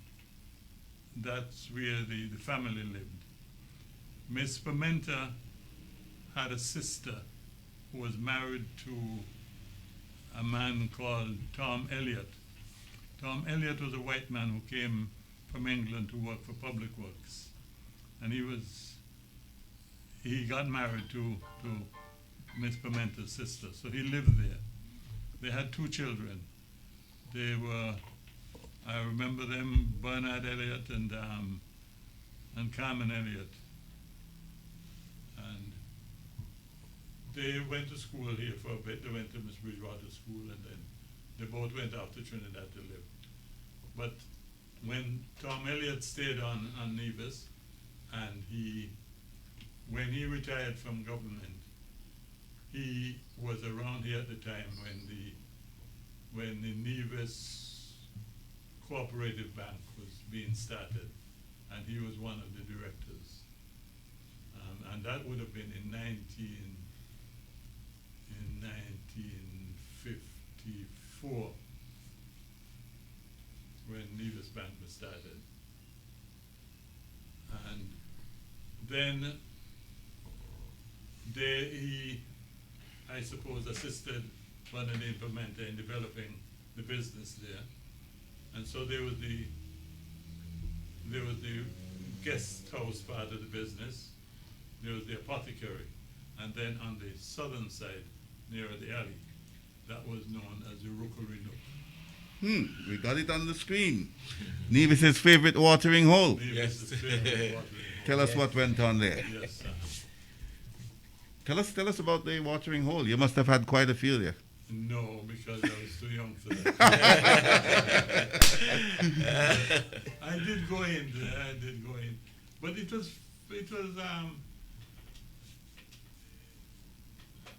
favored mainly by the white people who came to the island. And they wanted some place to go, and so you'll see them in there pretty much all day drinking. But and then on the seaward side of the building, those were the days before you had the change of the pier and change the entire course of the waterfront. And that's where the Pimentas had their boat, the Princess Royal, and they used to beach it right on the bay there in front. And so, but yes, the Rookery Nook was the place to go. Now, you know, Tessa, Chesley, and everyone else, a lot of teenagers in Nevis wouldn't know anything other than the Samuel Hunkins Drive. But those of us who have lived through hurricanes know that you stepped right into the water. Yes. Teddy Slack, Mikey's father, used to, when the day is done, would come out in a white merino and just walk straight from his business into the water because there was no Samuel Hunkins Drive. Yeah. Yes. Tell us a bit about Teddy Slack, and then tell us about one of the greatest businessmen Nevis has seen in Samuel Hunkins and Sons, who took over that building from the Pimentos, that entire block. Let me start with Teddy Slack. Teddy Slack came to Nevis from St. Kitts. And before St. Kitts, I heard Syria, the well, Syrian. I don't know about that part, Uh-huh. but anyway. But he came to Nevis, and he, as an entrepreneur, he came over on his bicycle with little panniers on both sides of the bicycle, with all sorts of things, selling just about every knick-knack you could find. And for whatever reason, I don't know what attracted him to Brownhill, but he ended up going to Brownhill. And he found in Brownhill one of the more beautiful ladies in that village, Helen Brown. I think her name was Helen. And then they got together, and she used to go accompany him on his sales trip. And he would come, bring over his stuff, leave them with her, and she would go off. He would go back to St. Kitts on his bicycle and so on. But she would get a donkey, and she would go from village to village selling stuff all over the place. And so this became the thing now. People didn't have to go to town to look for this and that because she would come out. And before you know it, before long, they got married. And I think they produced 8 children. I think so. And they were all born in Brownhill, as far as I know. And so that's what gave Slack his name to fame on Nevis. But as the business grew, he left and he went to Charlestown. He started in Charlestown, and he grew, and he's just outgrown himself in Charlestown. So that was Slack. That was the Slacks Empire. That was the Slacks Empire in Charlestown. And Hunkins? He was also, I'm not gonna say accused, that I must watch my words legally. Brownhill around this time became very noted for its fishermen and fishing business. And the guys would go fishing. But before long, and it's claimed under his influence, They brought back other things. They were encouraged to go Further afield than the fishing grounds. to St. Bart's. And they got to the St. Bart's. For moonshine. Now it would not have been moonshine, it would have been the real thing. The real thing. Because they brought brandy and believe it or not, they brought a lot of what was then known as Pompeii. Pompeii was a type of perfumery. And in those days, a lot of people got married. But if you're getting married, you must have, all the guests had to go and buy a bottle of Pumpy. Of Pumpy. when you came out of the church, it's a wedding, so people come to look around. So everybody pull out their bottle of Pumpy, and they start to sprinkle the oil. Yes. Now, fellas, we've had Spencer here for quite a while. He has covered a lot of ground. Yes. But we're not hearing from folks out there. We know that you're busy taking notes, glued to your radio or computer. Yeah, some comments. but we dearly want to hear from you. So we'll take some comments, Shefton, and then you'll remind them of our numbers. Yes. And then you'll tell us about Samuel Hunkins taking over from the Pimentos. Actually, let me speak to the numbers first, just to remind our listeners that you can be a part of the conversation. You can call us on our landline, straight line number 469-7953. You can get us on WhatsApp by dialing 669-7312. You can also call that number straight. Or those persons in the diaspora you want to get us via the Magic Jack is 1917-460-2187. Let me give you those numbers again. 469-7953, 669-7312, or 1-917-460-2187. Those are the numbers you can call and make your input here on the good old days as we converse. And okay, I'm losing some of the questions anyway. I'll take what we have. Okay, here. if you something comes to mind without any notes, I'm trying to remember. Beyond the Pimentel building, there's a vacant lot there, right as it is now. That there was a building erected on that lot. We knew it as the band hall. In those days, Nevis had a jazz band or whatever it was called, because a number of us went there to learn to play different musical instruments.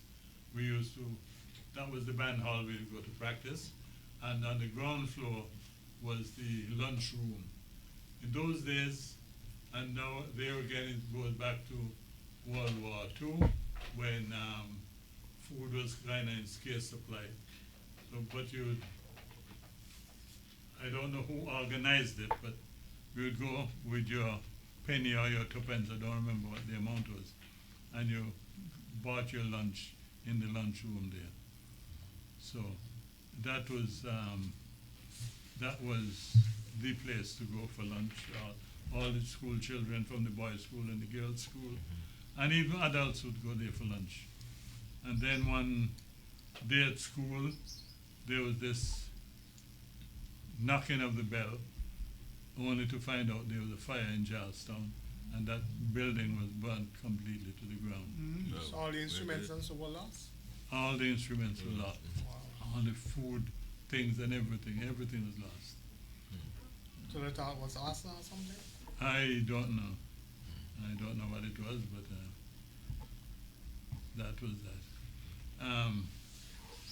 Hunkins? Then the next, sorry. the next building to that, I'm just going to try and finish out the block. Yeah, okay. The next building to that, across the driveway coming up there, was a building owned by a man called Henry Archibald. Yeah, I remember they used to sell lots of stuff there. But that would have been Lloyd Archibald. No. No? Let's get it right. We got Henry Archibald had what do you call it?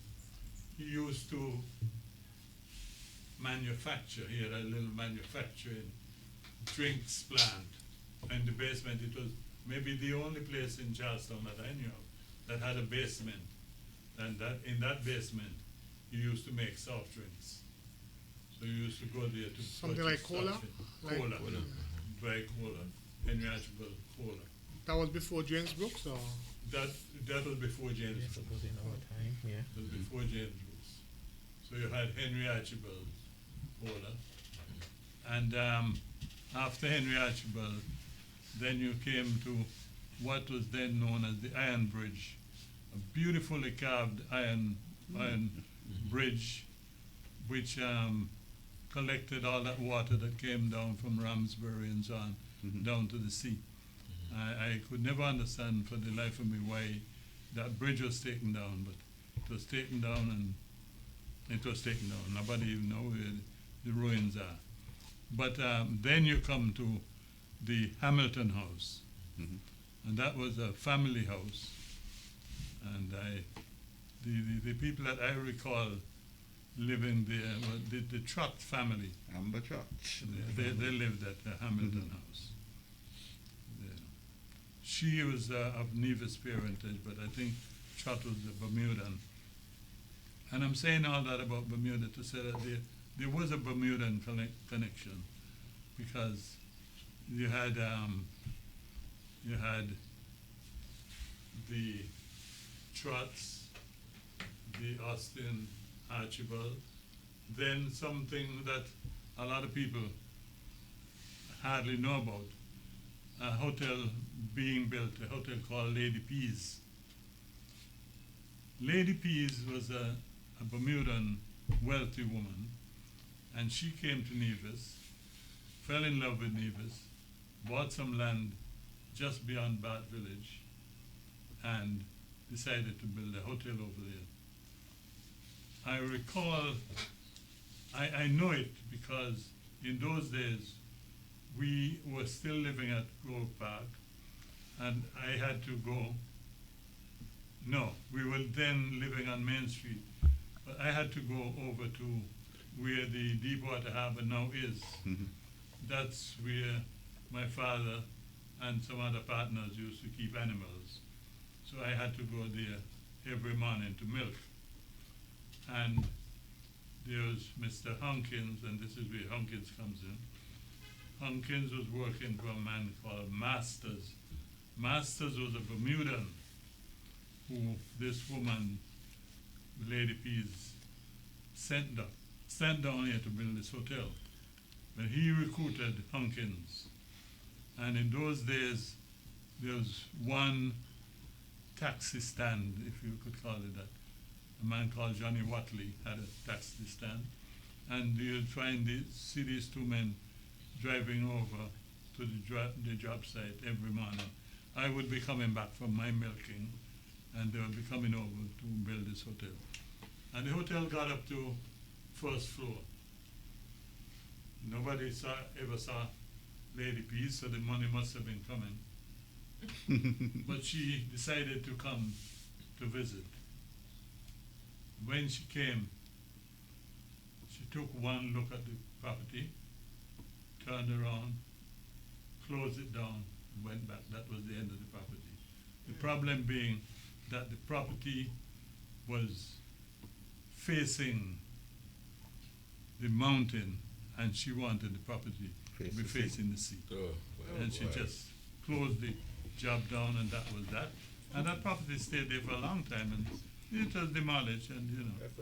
Which area is that exactly? Lady Pease, isn't that the same area where they used to have horse racing at one point in time? Well, before that. Uh-huh. You go down, if you know where, you call over there now. Long Point, not Long Point. The bottom of Bath Village, you get to the bottom, Like Vaughan Radio.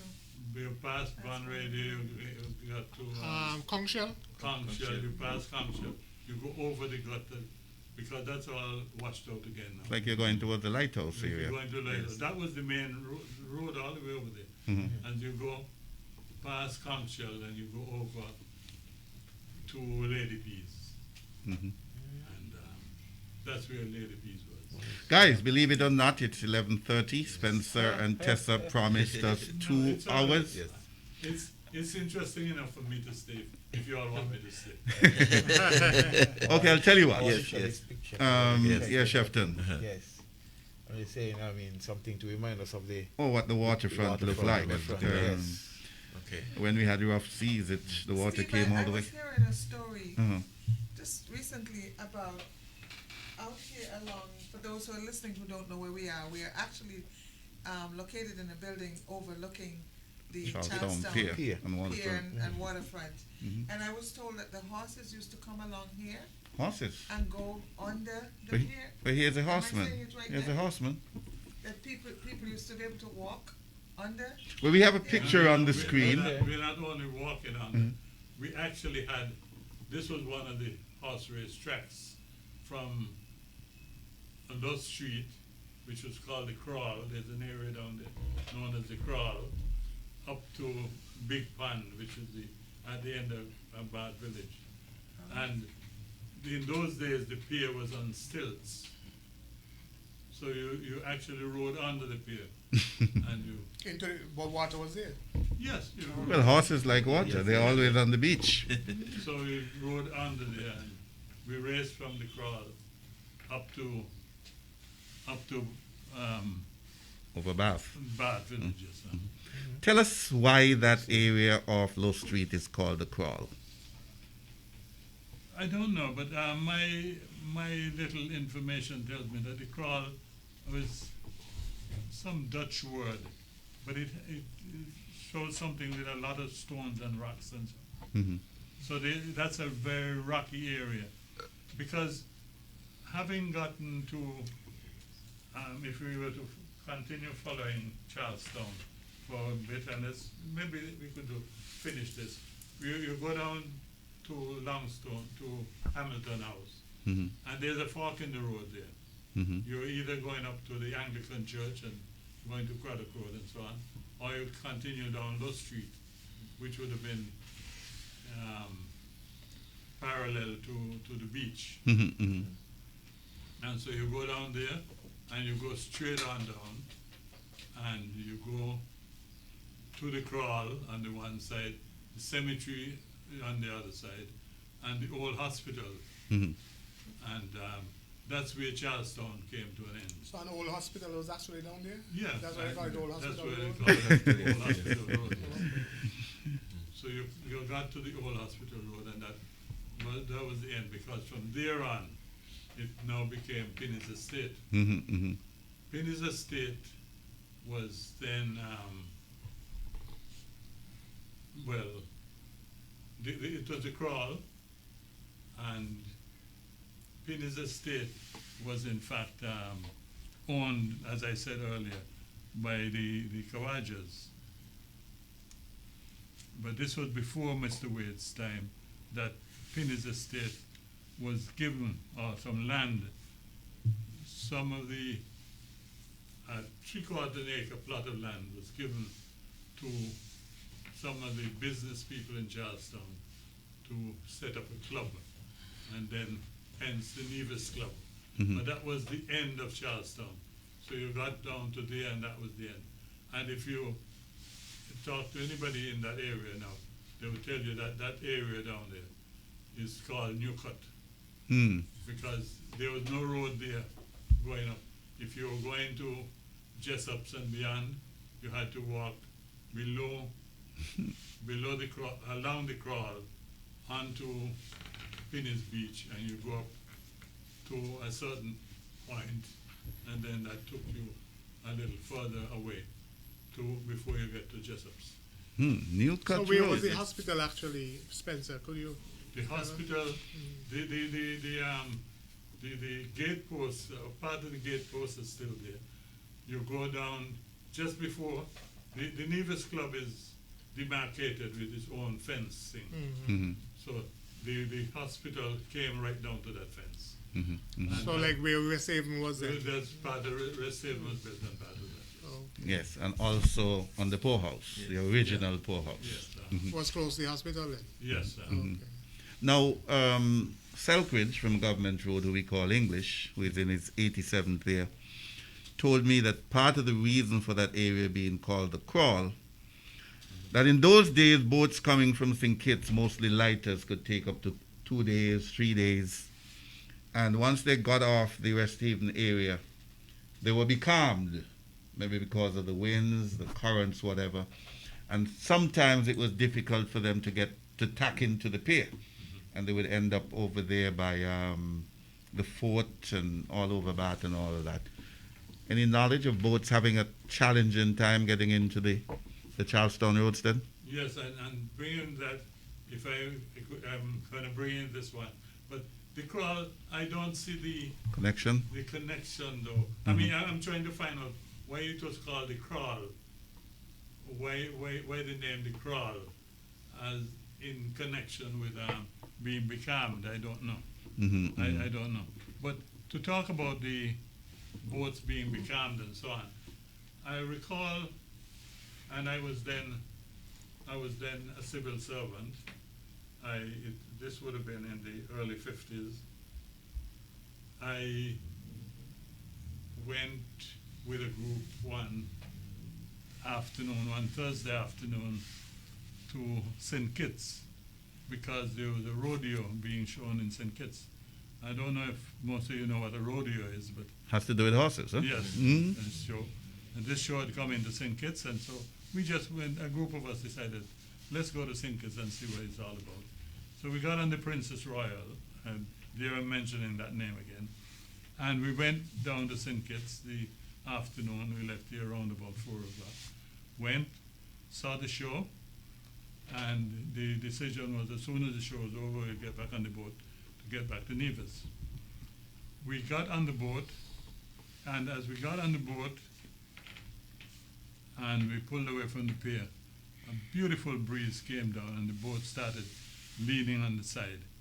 Then we heard the factory horn, and then there again, I don't know that a lot of divisions would know this, that at 10 o'clock at night, the Bastia Sugar Factory horn would alert everybody in the Bastia and surrounding areas that it was 10 o'clock.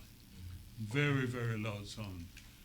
So as the boat was pulling away with this lovely breeze and the horn of saying 10 o'clock, Captain Barry said, "Oh, well, man, this is good. We should get home before 12 o'clock tonight." So, fine. So the boat continued to sail. Then nobody was paying too much attention. Everybody was talking about the rodeo and this, that, and the other. And we became becalmed, and we tried to find some place. A lot of us went up under the decks to sleep and on the benches and so on. So it was a sizable crowd. Then nobody paid any attention, and I think maybe 90% of us went to sleep until around about 4 o'clock in the morning, we heard a sound.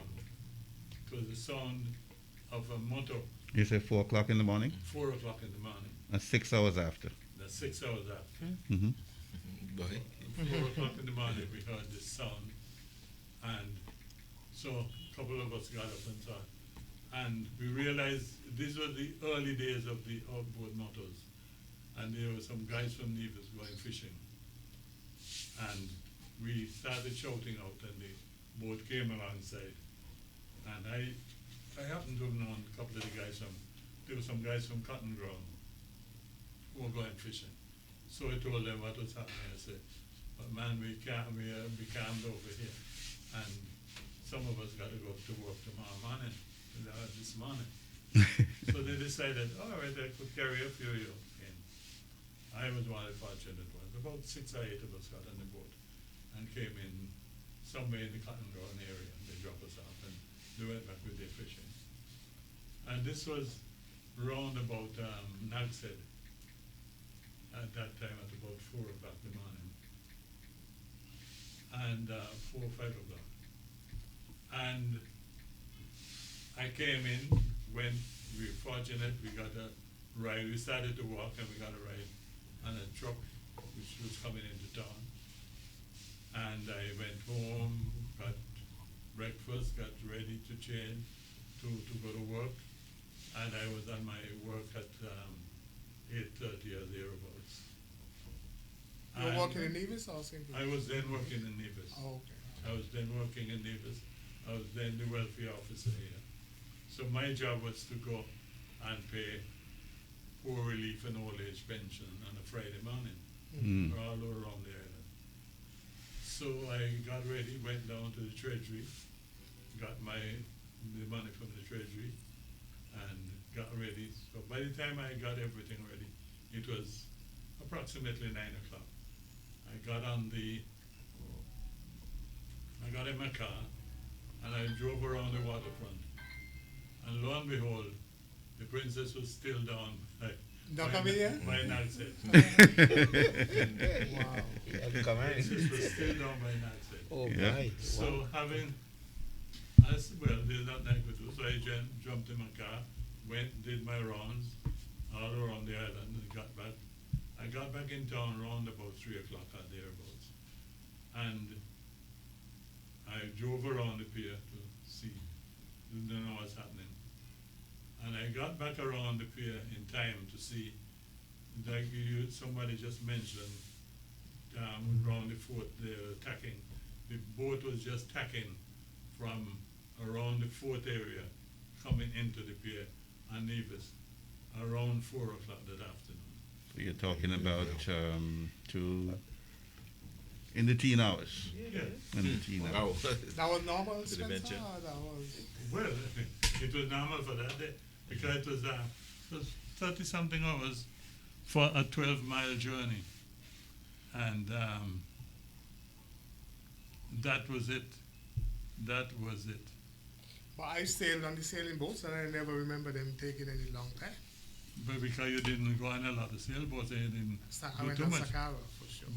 Because I could recall living in Charlestown, you'll go around the waterfront like on a Sunday morning, and the boats would just be coming in from St. Kitts, having left there Saturday afternoon.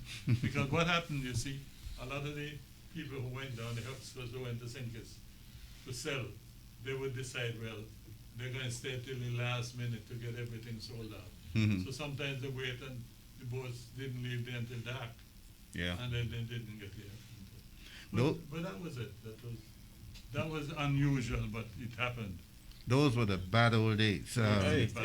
Spencer, we're going to let you go in a bit because you've gone beyond your time, and yourself and all the rest of us have chose to do this day and this weekend. But finally, walk us through that stretch from the Paramount Cinema. What do you know about that? We've heard about a segment there being the burial ground for people with cholera. I've heard about there being a botanical garden at one point in time. We know it's a cemetery, the poorhouse. Close out on that northern extremity of Charlestown. The northern extremity of Charlestown.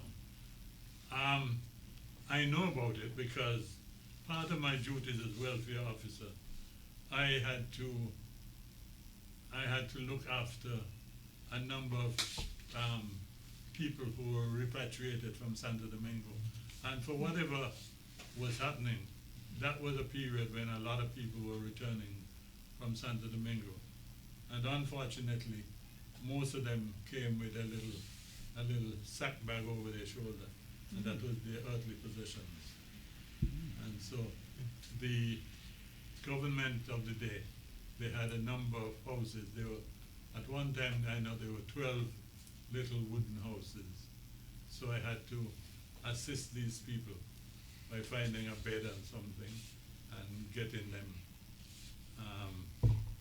set up in these places. So that was the Mhm. old people. What do you call it again? Poorhouse? The poorhouse. That was the poorhouse. Mhm. Then in between there, coming back into Charlestown, on the upper side of the road, there was, coming back to Mr. Gosleben. Mr. Gosleben had a house there. And Gosleben, you were asking about Alma Nisbet, and we jumped from person to person. Nisbet, when Gosleben parted, I don't know whether he died in Nevis, I don't know much about him at all. But his business was divided between Alman Nisbet, I know, got the grocery right next to TDC. And That's directly across from Bank of Nevis. that's directly across from Mhm. Bank Main of Street. Nevis. Edmund Williams got the Main Street grocery. So Alman Nisbet and Alman Nisbet lived on the upper floor of that building on Main Street. Then he used to go down to look after the Gosleben building. And he that was one of the first little hotel developments. He used to go and he would tell us that he would go down like 5 o'clock at morning to water the gardens and fix the plants and so on. You're speaking of West Haven. No. Speaking about the Gosleben building, which is the other side of the road. West Haven started on the other side, which eventually became the West quarters for, and then he moved to the other side. Yeah, but No, it he started, no. He started with Gosling building. and then moved to the other And then side. he moved to the other side, Mhm. on the Sewell side. And so he was doing, and then that building, the West Haven, I know, was doing, maybe in Nevis terms, a rollicking business. They did a pretty good business. Because I used to have, because of my position in the civil service, I would have to meet various people who would come to the island for one reason or another. And that was one of the, maybe the only place around that we would take them to. So that's where I would take the visitors to stay and for lunch and so on. And so that was Rest Haven until 1989. Wait a minute. 69. No. You're talking about Pinhead Beach? No. Mhm. No. I'm talking about, I don't know too much about Pinhead Beach. I'll come back to that. But 1989. Oh, the hurricane. When the hurricane, Mhm. Hurricane Hugo. When Hurricane Hugo came, at the same time, Four Seasons was just being started. Mhm. And they had a group, a team that came in from Trinidad, Jaltas. Jaltas, and they were living they had a camp down at Pinhead's. But then down there it got so boggy and so wet down at Four Seasons. They had to find some place to move to. And they moved up to Rest Haven. The story is that having got to Rest Haven, the man who was in charge of Jaltas convinced Mr. Nisbet, said, man, hey, this is a gold mine you have here. Remember, Four Seasons is coming, you know. You have to upgrade this thing to bring it up to standard, to compete and so on. And he sold himself to Mr. Nisbet as the contractor who could build a place for him. And the rest of it is history. Because I don't think Mr. Nisbet got the financing he thought he could get right off to do that. And so he just Fiddled out. filtered out. Final, the Paramount Cinema, Samuel Jones. Just Paramount. about a week ago, one of his sons called to say that 2023 will be 50 years since he was brutally murdered. Samuel Jones and the Paramount Cinema. Could I say? Well, I knew Samuel very well. Samuel grew up right on Main Street, right across from the Hamilton House, and he was very entrepreneurial. He had a lot of good ideas, I suppose. And what could I say about it? I don't know too much about him until the next thing you heard, he was murdered because he was maybe getting up too far and too fast. And, no, there's not much I want to add to that story. Oh, I could add to that story. Okay. Well, Shefton, you. Okay, let me see if I get some. I know what, well, some of the comments have Vanessa moved Parrish. up. So, I remember scrolling through earlier and I saw a comment, Mr. Howell, maybe you can speak to it first. Somebody had commented that where the Williams house is, Eulerly Williams house, across from the police station, I think they were talking about. Somebody had commented that the education department was located there at one point in time.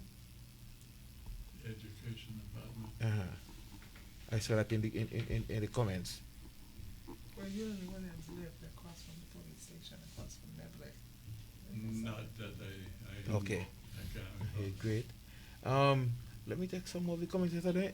A Prosper M says Apothecary. apothecary is a store that makes medicine from natural herbs and spices. Okay. And a touch of and a touch of magic was added to ensure efficacy. I saw that also from I think it was Hazel Francis had commented that the apothecary is same as a pharmacy. A pharmacy So, has yes. something to do with pharmaceuticals. Jetty Taylor says behind the store is where we bought. I don't remember which store that would be now. Bought our fishing supplies. That's right. Okay, that one was somebody was asking about Someone the was that- asking a question Uh-huh. about where the Evelyn's drugstore is, if Wally Wade owned that, because they remember Christy Paris Yes. running a business there. She Mhm. lived upstairs, and Oh That's yeah, correct. oh, yeah, I saw that Okay. earlier. what was that business? What was she doing? They had a store. She had a clothing store. Okay. Mhm. Okay, that question was this question from Shaya that was about the Rookery Nook, so that was Mhm. answered on the page. Okay. Yes. I think this Mr. Parry had put in Rookery Nook. the Rookery Nook. I think he said they sold liquor and beer Mhm. at the Rookery Nook. Okay, yes. I will just see response to that one. Somebody complimenting Yes. Spencer here, Margaret Hanley. Yes, Margaret Hanley says lots of good info provided by Mr. Spencer Howell. Love the historical facts that he provided. Oh yeah, and earlier that might have gone up already. Somebody indicated, I think it was Jetty Taylor, said when Nevis reopens, we should have a good old days reunion and have the likes of Spencer and others. These source of information to be presenters to remind. That was a suggestion that was on earlier. Yes.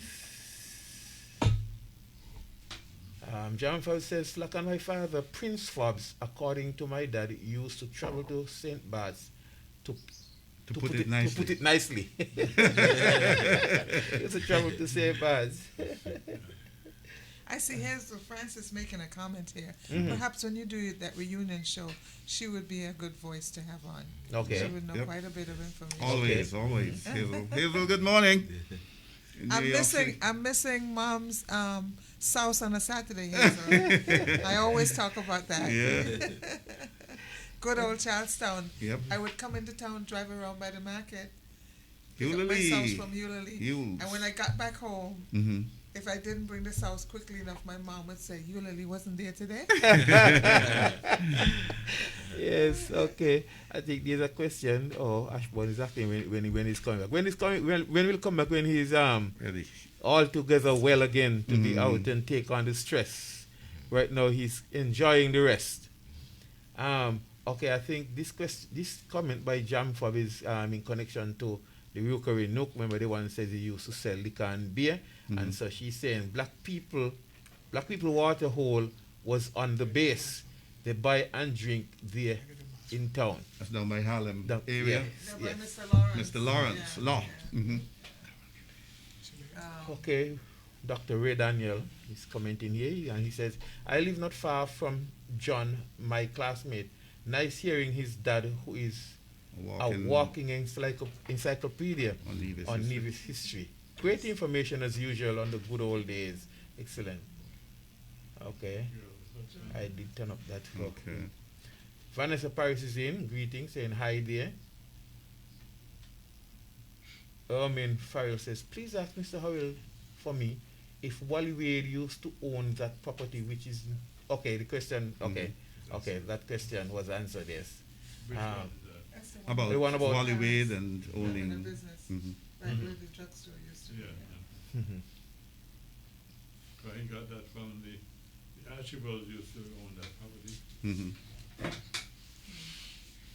Oh, Jam Forbes is saying, to qualify my comment about my dad, Prince Forbes and Slap, that was long before I was born, before he became a became a Christian. Christian. Okay. That's Alphonse's father. Yes, Yeah. yes, yes. You see, everybody, for everybody who have passed away, they would have had a past, a present, and then the future came. So Yeah. we understand, Jam Fox. Someone earlier made a comment about Miss Gaines Yes. building where the law office is now. Yeah, yeah. Yes, at the school. Yes, We are I afraid. said, yes, I said that. We're afraid Nisbet was. Grocery store. Yes. Yeah, We're yeah, afraid it yeah. was. That's coming towards the. Okay. Colleen June Howell Emmanuel says a Drugstore, drugstore, pharmacy, pharmacy, apothecary. apothecary. Wait, apothecary. It's student companion name. Yes. Me nearly say apothecary. Okay. Jamfos here was a well over bath called Lady Peas. Lady Peace. That's the same place. Same place. Okay. There was a well there. Okay. She Okay. meant that well there. Because you see, in those days, everything from Bad Village right over His phone. to the lighthouse and beyond, there was a series of wells across there. People would go and draw water from there for the animals. Okay. Well, I don't know if Shefton is getting a call there, but it's creeping up on 12 o'clock. I myself have to be out of here by 12. Spencer, Tessa, it's been an absolute pleasure to have you here. And I know that people at home and in the diaspora have soaked up this information and they want you back sometime. You're not going anywhere with that storehouse of knowledge you got there. So stay with us Yes. as you head into up to your 90th decade. I want to know yes.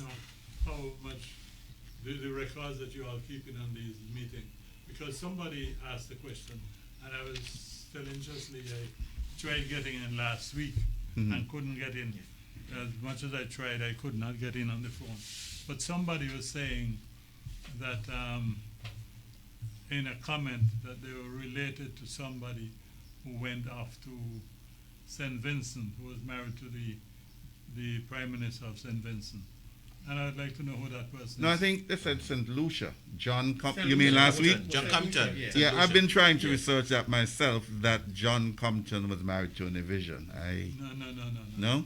No, it was Cato. Oh. Oh, Cato, yeah, the first Prime Minister of St. Vincent. Milton. Oh, he was married to a Milton Vision. Milton Cato was married to a division. And my interest in this is that Milton Cato's wife, she used to live right where the Walters have a guest house on Prince William Street now.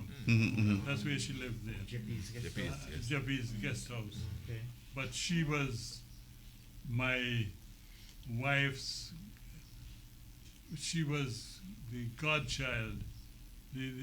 Cato's wife was the godchild of my wife's mother. And so they had kept in touch over the years. And on our 25th wedding anniversary in 1980,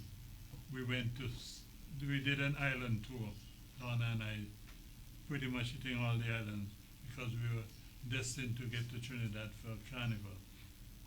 But when we went to we called it the High in St. Vincent, and we actually got royalty treatment when we went to St. Vincent because we stayed with them, got more red carpet treatment at the airport, and so on and so forth.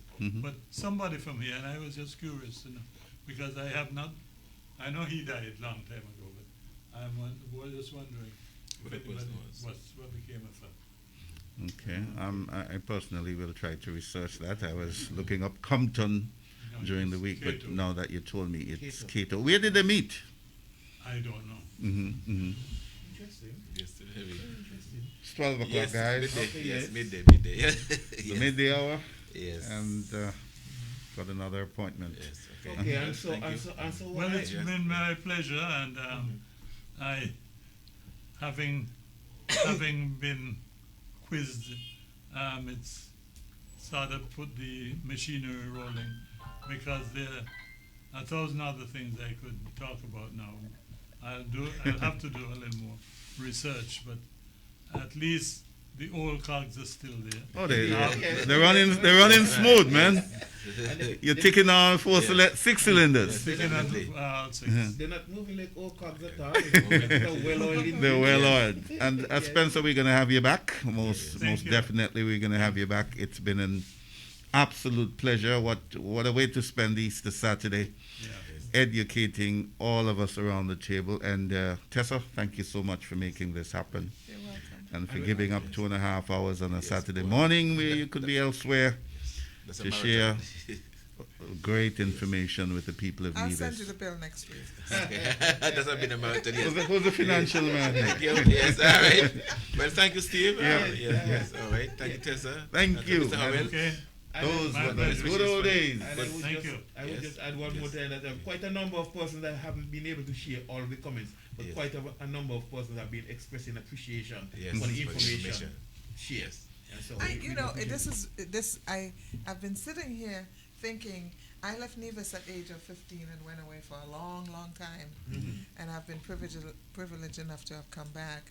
For those who didn't get an opportunity to come back, it must be really, really difficult to even fathom what Nevis looks like Yeah, now. yeah. Yes, Yes. definitely. As to It what? changes. Because what I remember then, I mean, Nevis Yeah. has changed so much. A lot. Yes, definitely. We've come a long way. It has Yes. changed so much. And the great Marcus Mosiah Garvey said that the people without your knowledge of their true history is like a tree without Without roots.